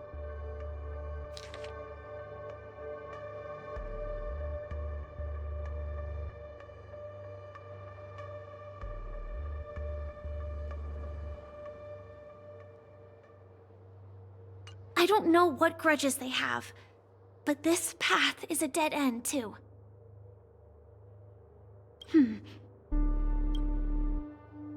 Actually, there might be another way. Do you still remember? The script said that I will experience death 3 times in the Land of Dreams. I think this moment heralds the 3rd time.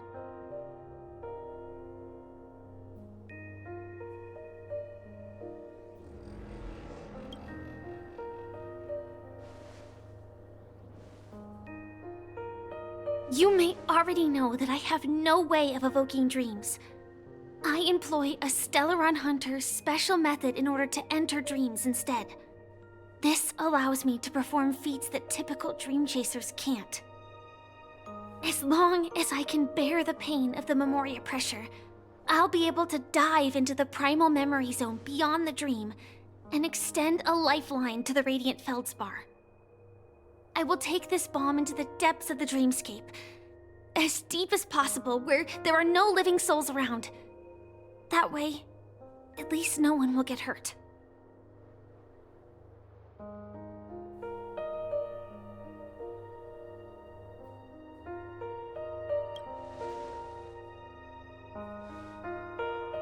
Don't worry.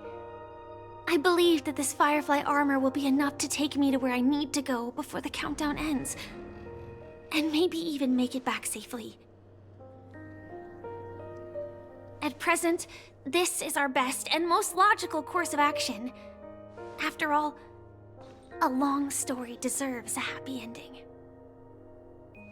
I have some words to share with you, though they were spoken to me by Miss Acheron. She said that the so-called impossible is merely something that is yet to happen. At the moment, there are so many things that seem impossible, but are they really never going to happen? Maybe it's just that the moment to disprove these impossibilities hasn't arrived yet. Whether it be a literal ending, suffering akin to death, or a harrowing deathscape. Before the appointed destination arrives, they are all the same. Yet I can still make myriad choices. I also firmly believe that when that moment arrives for us to make a choice, the answer to our end will already be within our hearts. It is not destiny that shapes us, but we who shape destiny. The Astral Express and the Stellaron Hunters are like light and shadow. We walk on different paths, intertwined, moving forward and growing together. Maybe the end is predestined, but it is not today. Since things are going too well, let's speed up the countdown. Human life is short, just like fireflies to a flame. So if you have an answer in your heart, always remember, don't leave with any regrets. We have this right, don't we?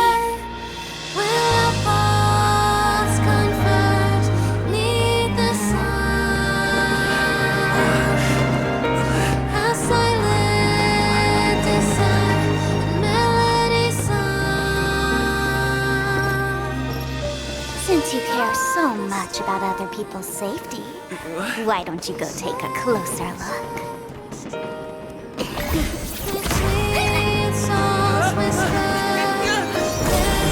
You see, everything is possible in this land of dreams.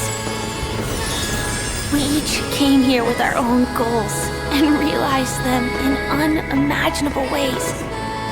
Regardless if the result was a sweet illusion or a bitter reality. It was an answer we longed for, day and night. So, why do people choose to slumber? I think it's as you said. Because in the end, we will wake up from our dreams.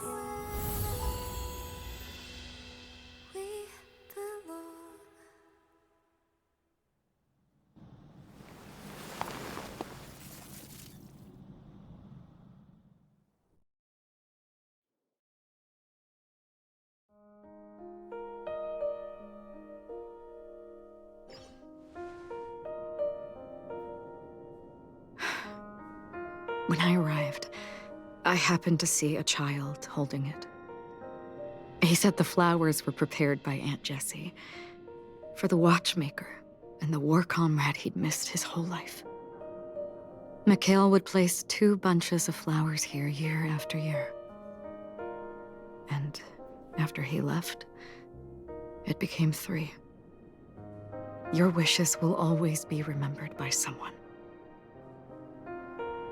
Now, Penacony, as you hoped, has welcomed the dawn after a long, dark night.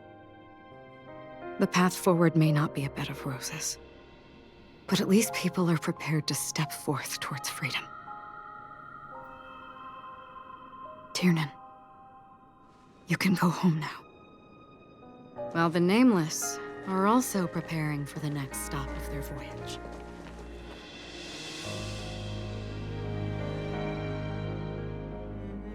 But before leaving, we still have one last thing to do.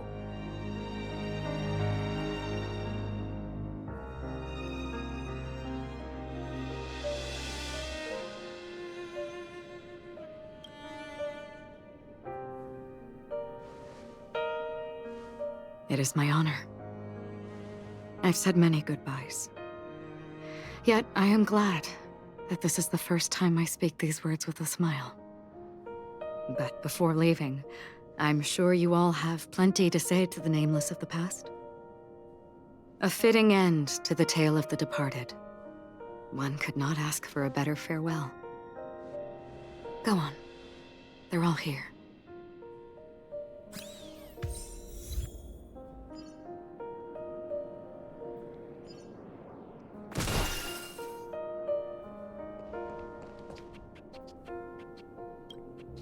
Honestly, when I heard the conductor's request, I was pretty surprised. The Nameless. Those who trailblaze, doing good deeds but never seeking recognition. After all this time, how would we even find those 3 people in such a vast place like Penacony? But it seems, in the land of the dreams, anything is indeed possible. History may not remember the names of the dead, but the stars will attest to their journeys. The first glimmer of light in the prolonged night often illuminates little, as it is fleeting in the darkness too vast. But because of this, people will remember. As long as something shines in the night sky, then when the first star falls, countless more will follow, streaking across the horizon.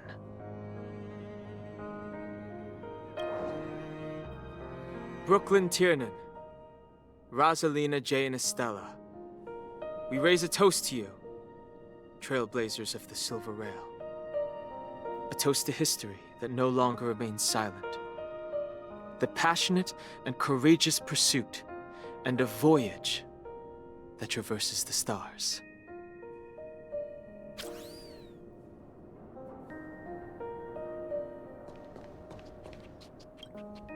That statue. It wasn't here last time. Looks like this is the last riddle that Mr. Gallagher left for us.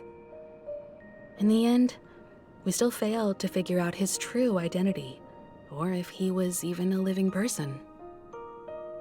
What should I say? I mean, this guy is definitely a history fictionologist, all right. I'm suddenly reminded of the time at the theme park when he said he was only 13 years old. Could that have meant something too? Either way, he's an enigmatic character for sure. At least our journey together in Penacony was real enough. And his loyalty and love for this land must have been real too, right?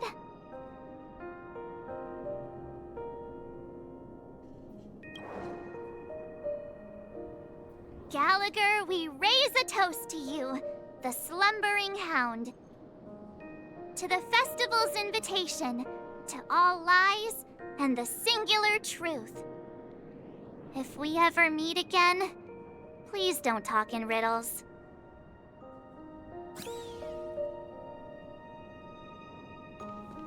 If we ever meet again, please don't talk.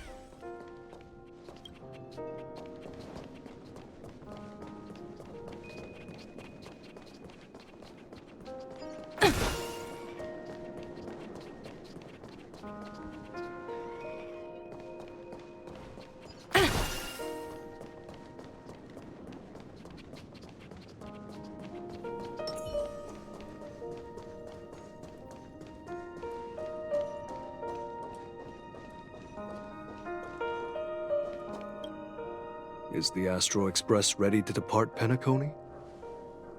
Apologies, Mr. Mika, that we are only now bidding you farewell. Oh, that's all right. You've all done so much for the Watchmaker, and we are forever indebted. Allow me, as the representative of Dreamflux Reef, to make another toast to all the nameless. What will the people of Dreamflux Reef do now? Many will continue to live here. Those accustomed to being awake will mostly have a hard time getting used to a life of darkness with their eyes closed. Though the order has faded, there must be someone to watch over this primal memory zone. Penacony's nights are long, and there are many who are still far from a good night's sleep. As for the sweet dream over there, we're still managing without it, aren't we?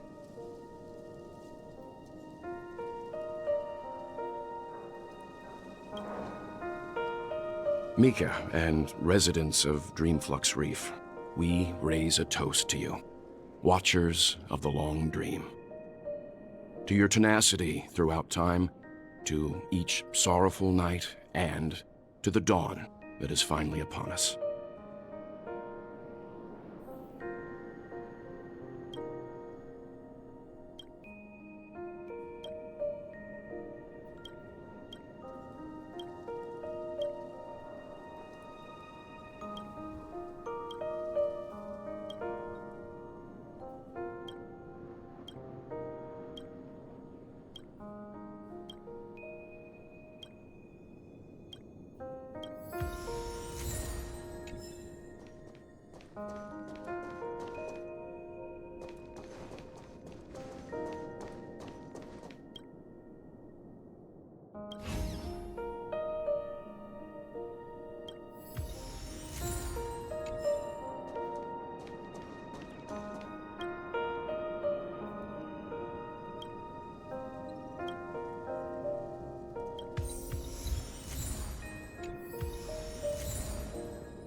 the end, we still came full circle. This trailblazing expedition started from the moment you and a bellboy ran into each other. After going on a journey of many twists and turns, they still ended up where they started. Just like a clock's hands that turn round and round, the start and end of each day will always land on 12 o'clock, the advent of time moving forward. There shouldn't be much left to say. This entire adventure started because of you, and should naturally end with you. And then, a new page will be turned.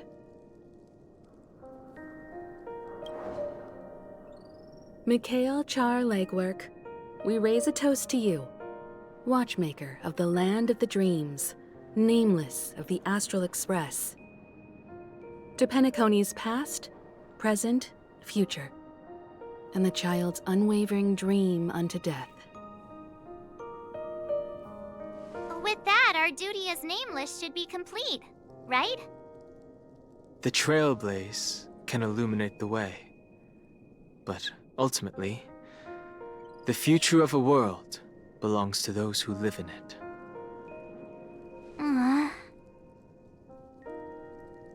I still feel that Mr. Mikhail must have really wanted to witness this day himself. What's on your mind, March? Just a strange feeling. I had it a few stops ago, but it's super strong this time. Why not talk about it?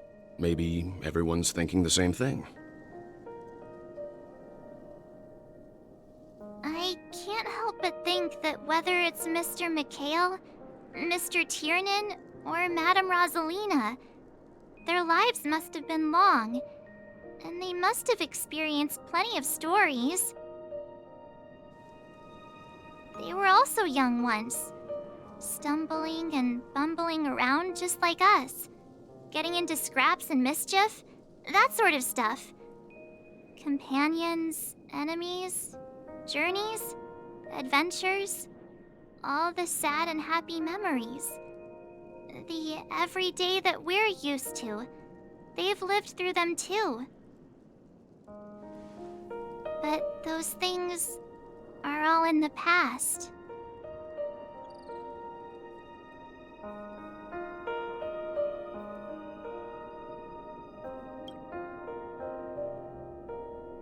Yeah, maybe that's the precise thing I can't let go of. It'll be easier to understand if I use an analogy. Like when you're reading a book. If one of its characters keeps running into obstacles and experiences an ending full of regrets, we're bound to feel a bit mixed about it, right?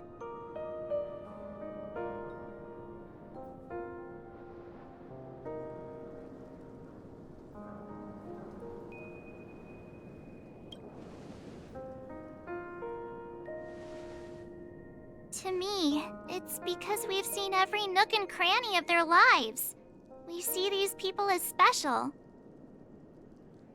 So, even if there are parts of it that aren't really realistic nor logical, we still hope that their story gets a good ending when it comes. But what if they and we aren't really that special? When Mr. Mikhail sat in this chair, waiting for the Astral Express to arrive every day, what was he thinking? And if, at the end of his life, he could still firmly say he had no regrets, then what is this regret we feel in our hearts right now? I think each and every one of us is searching for the answer to this very question. The universe is vast, and our lives are but specks. The trailblaze never ends, but against the backdrop of the cosmos, the average person's lifelong journey is merely a short stretch. But it is in this minuscule distance that paths cross and countless worlds connect. The universe may not remember every person who leaves a tie along the silver rail, but we will. As long as we remember, their stories will never end. And what Mr. McHale has left for us is his answer to this very question. It may not be perfect, but it left a smile on this storied, jaded old Nameless's face at the end of his life. And its meaning will be interpreted by those who come after us. It's not the answer that's important, but what we can learn from others' answers, right? This is what trailblazing is. Sure. I'm really sorry for bringing down the vibe. Quick, Don Hung, tell us a dad joke to lighten the mood.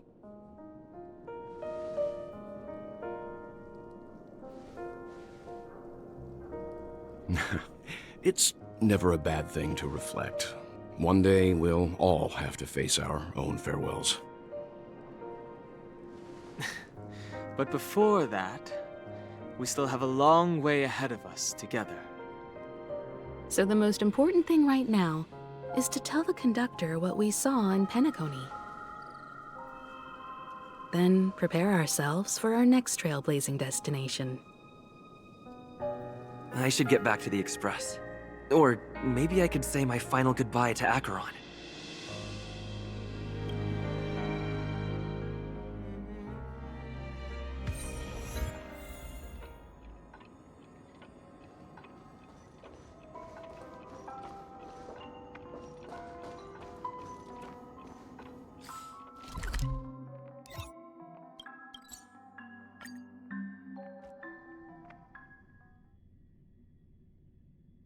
I should get back to the Express. Haven Or of memory. maybe I could say my final goodbye to Every touch, Acheron.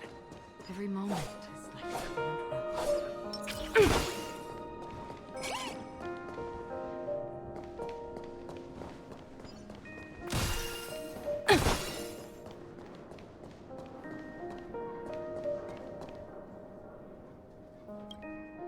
Do you still remember when we first arrived in Penacony? Who would have thought our paths would cross in such a way?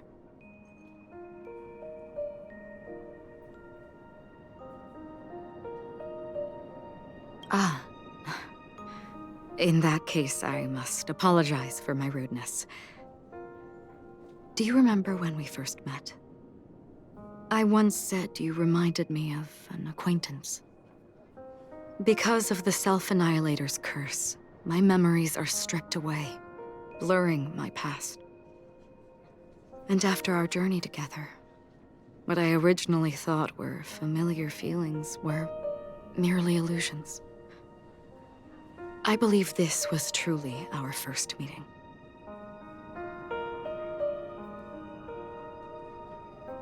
What do you mean? It's improbable that you've crossed paths with my past self. What I mean is, there is nothing left to retrace there. Only nihility. I see. You've also had a similar experience? Then you should know that this me and your memory of me are not the same person.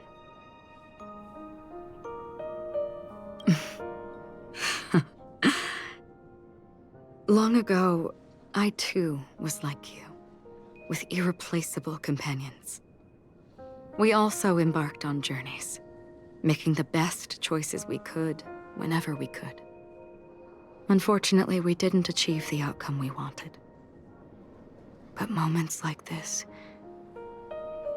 make me feel like they never even left. In this universe, there exist countless worlds that are similar yet different, and countless people who are alike yet distinct. I too have wandered alone, encountering acquaintances on strange worlds, seeing their silhouettes overlap with my past. In your opinion, what does this déjà vu mean?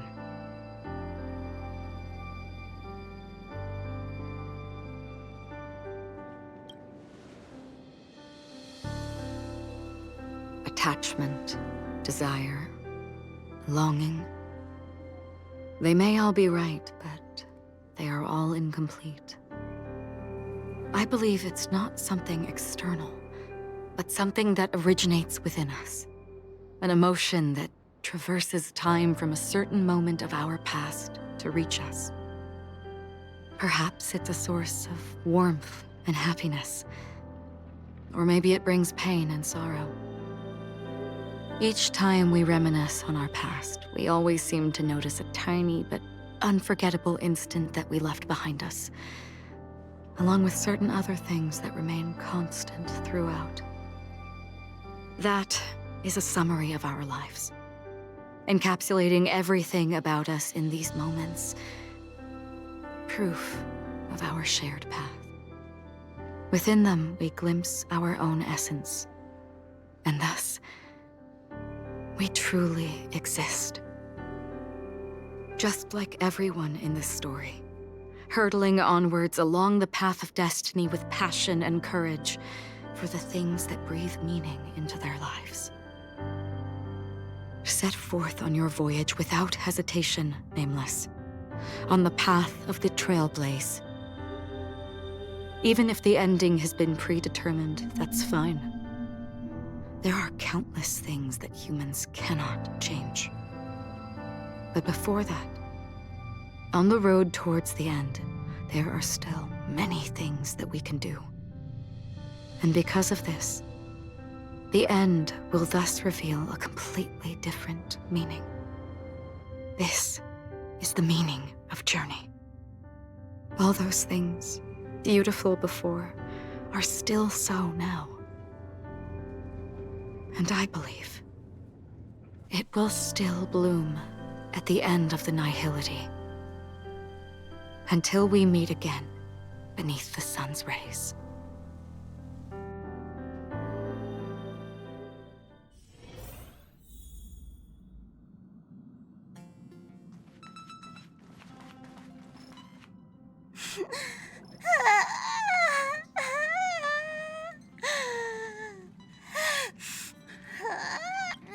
There. Chin up, Pom-Pom. Don't be sad. Don't cry. Wow. Your method of consolation is truly unsophisticated. Still better than just standing there like a scarecrow.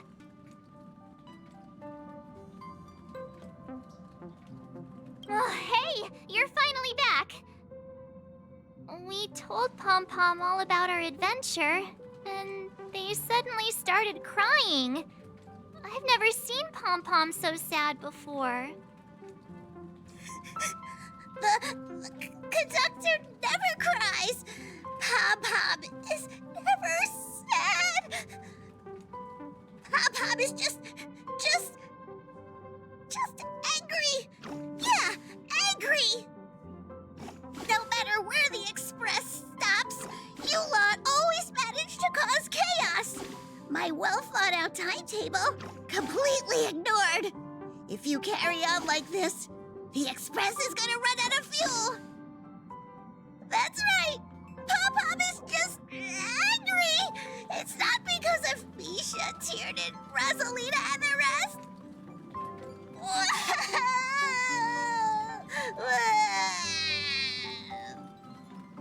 It's okay. Oh, Pom-Pom, just let it all out. Everyone, could you all take a break in the next car? Don't worry. I'll stay here with Pom-Pom. But... Let's go, March. It's okay. Oh, Pom-Pom, just let it all out.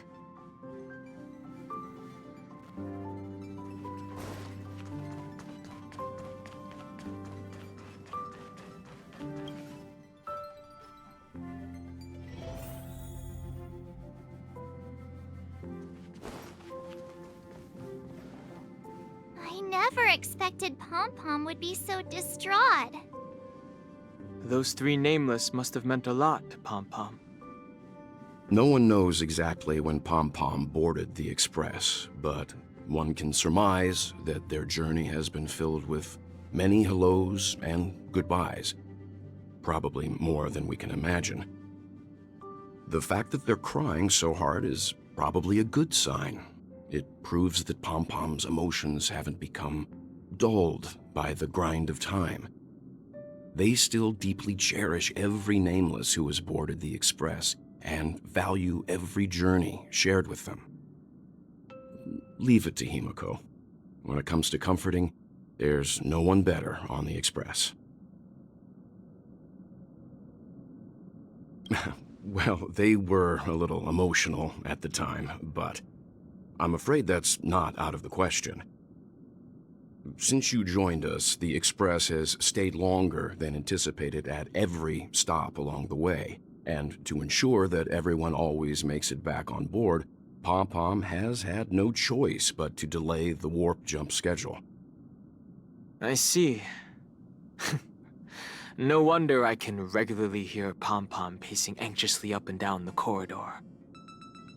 Turns out Pom-Pom's been silently putting in a lot of work for us. Wow. Different from typical vehicles, the Astral Express converts every trailblaze into the energy it needs to run. Ideally, as long as trailblazing expeditions continue without interruption, the Express will receive a constant flow of energy, much like a perpetual motion machine. But because of our previous encounters, fuel is being used up much faster than expected. We can probably only pull off 2 more warp jumps at most. Only 2 more? Isn't that super risky? Oh, I don't want to become an ice cube floating around in space again.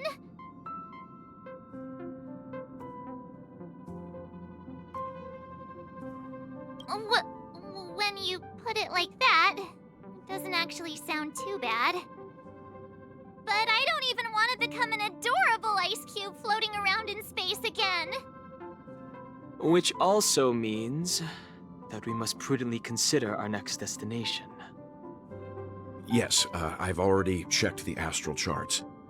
The 2 nearest worlds to us are the oceanic planet of Lushaka and the agate world, Melustanen. As for which one we're headed to, that still requires a vote. Or perhaps you might consider a suggestion.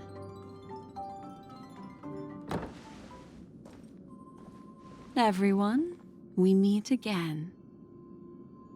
It's you! Why were you just in my room? It's a very cute room, Miss March. Just like you.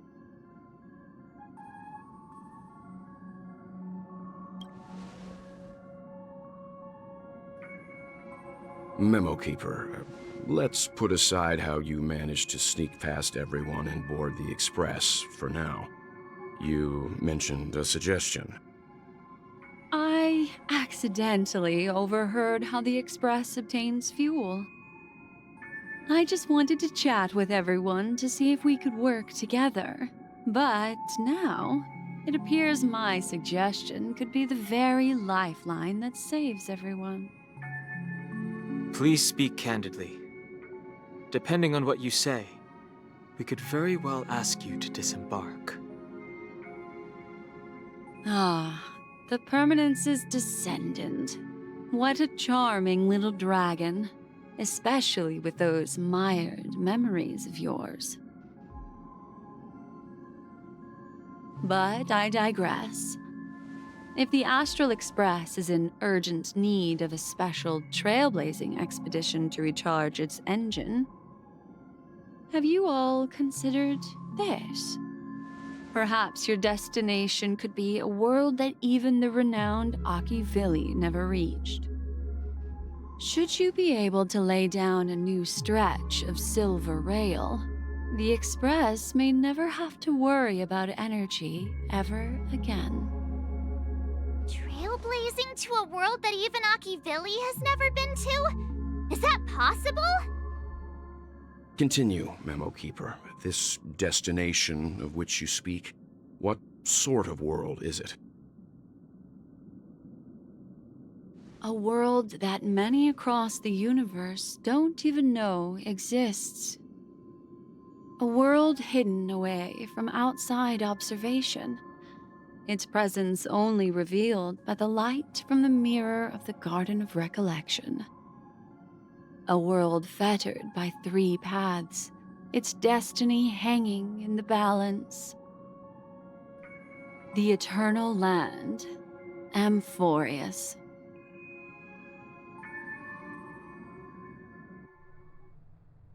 I hope I'm not too late, child. I wasn't expecting it to be you. Don't you know how many sentry posts the family has built? And how hard it is to get you out of here? Looks like my time's up. What do you mean? What time? Negotiation, interrogation, or death. My fate lies entirely in your hands, Lady Bonajade. The dance is done. Why bother with the compassionate pretense and give someone who's about to die the chance to talk?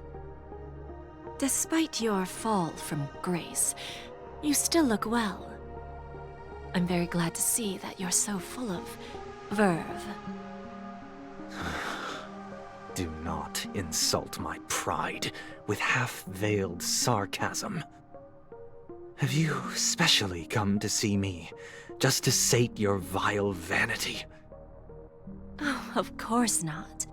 I merely came to fulfill your younger sister's wishes, to offer you a generous trade. That is, if you're willing to accept. Robin? To build a true haven where everyone can attain peace. That's the oath between you siblings, isn't it? If I told you there was still a chance to realize this vow, would you be willing to talk to me then?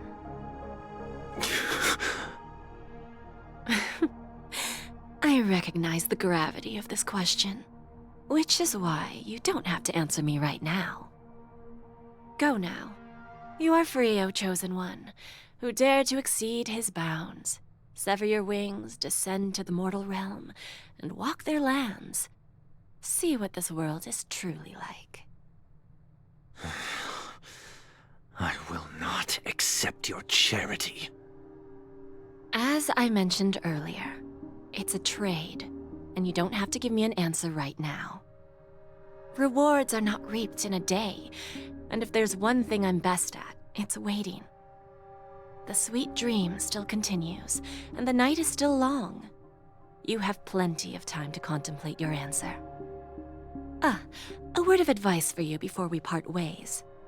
A word of warning from someone who's been in your shoes before. Life is too short to miss out on golden opportunities.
The one thing I look forward to?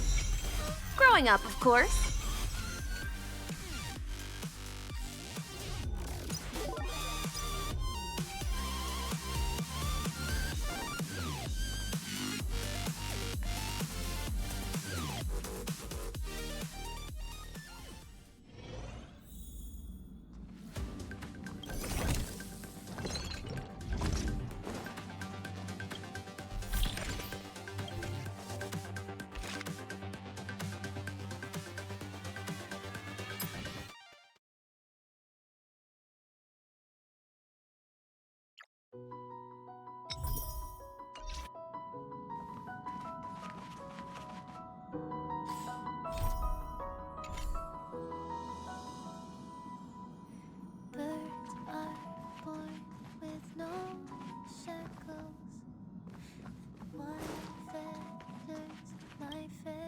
The feeling of relaxation is so nice.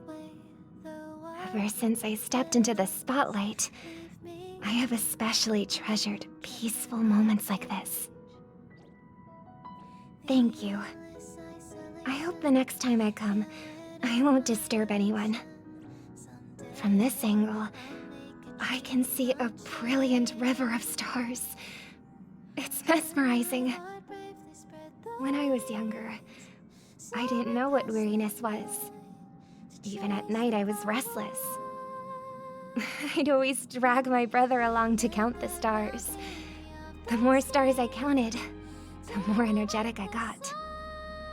Whenever that happened, my brother would hum a lullaby for me. Halfway through the song, I would already be asleep.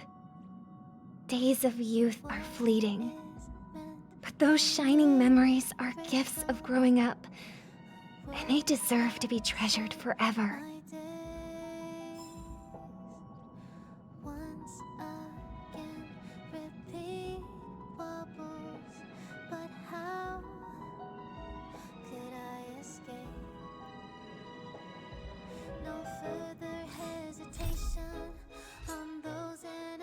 Questions.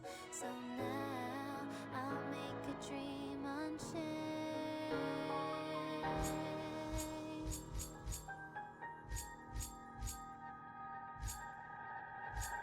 Let my heart bravely spread the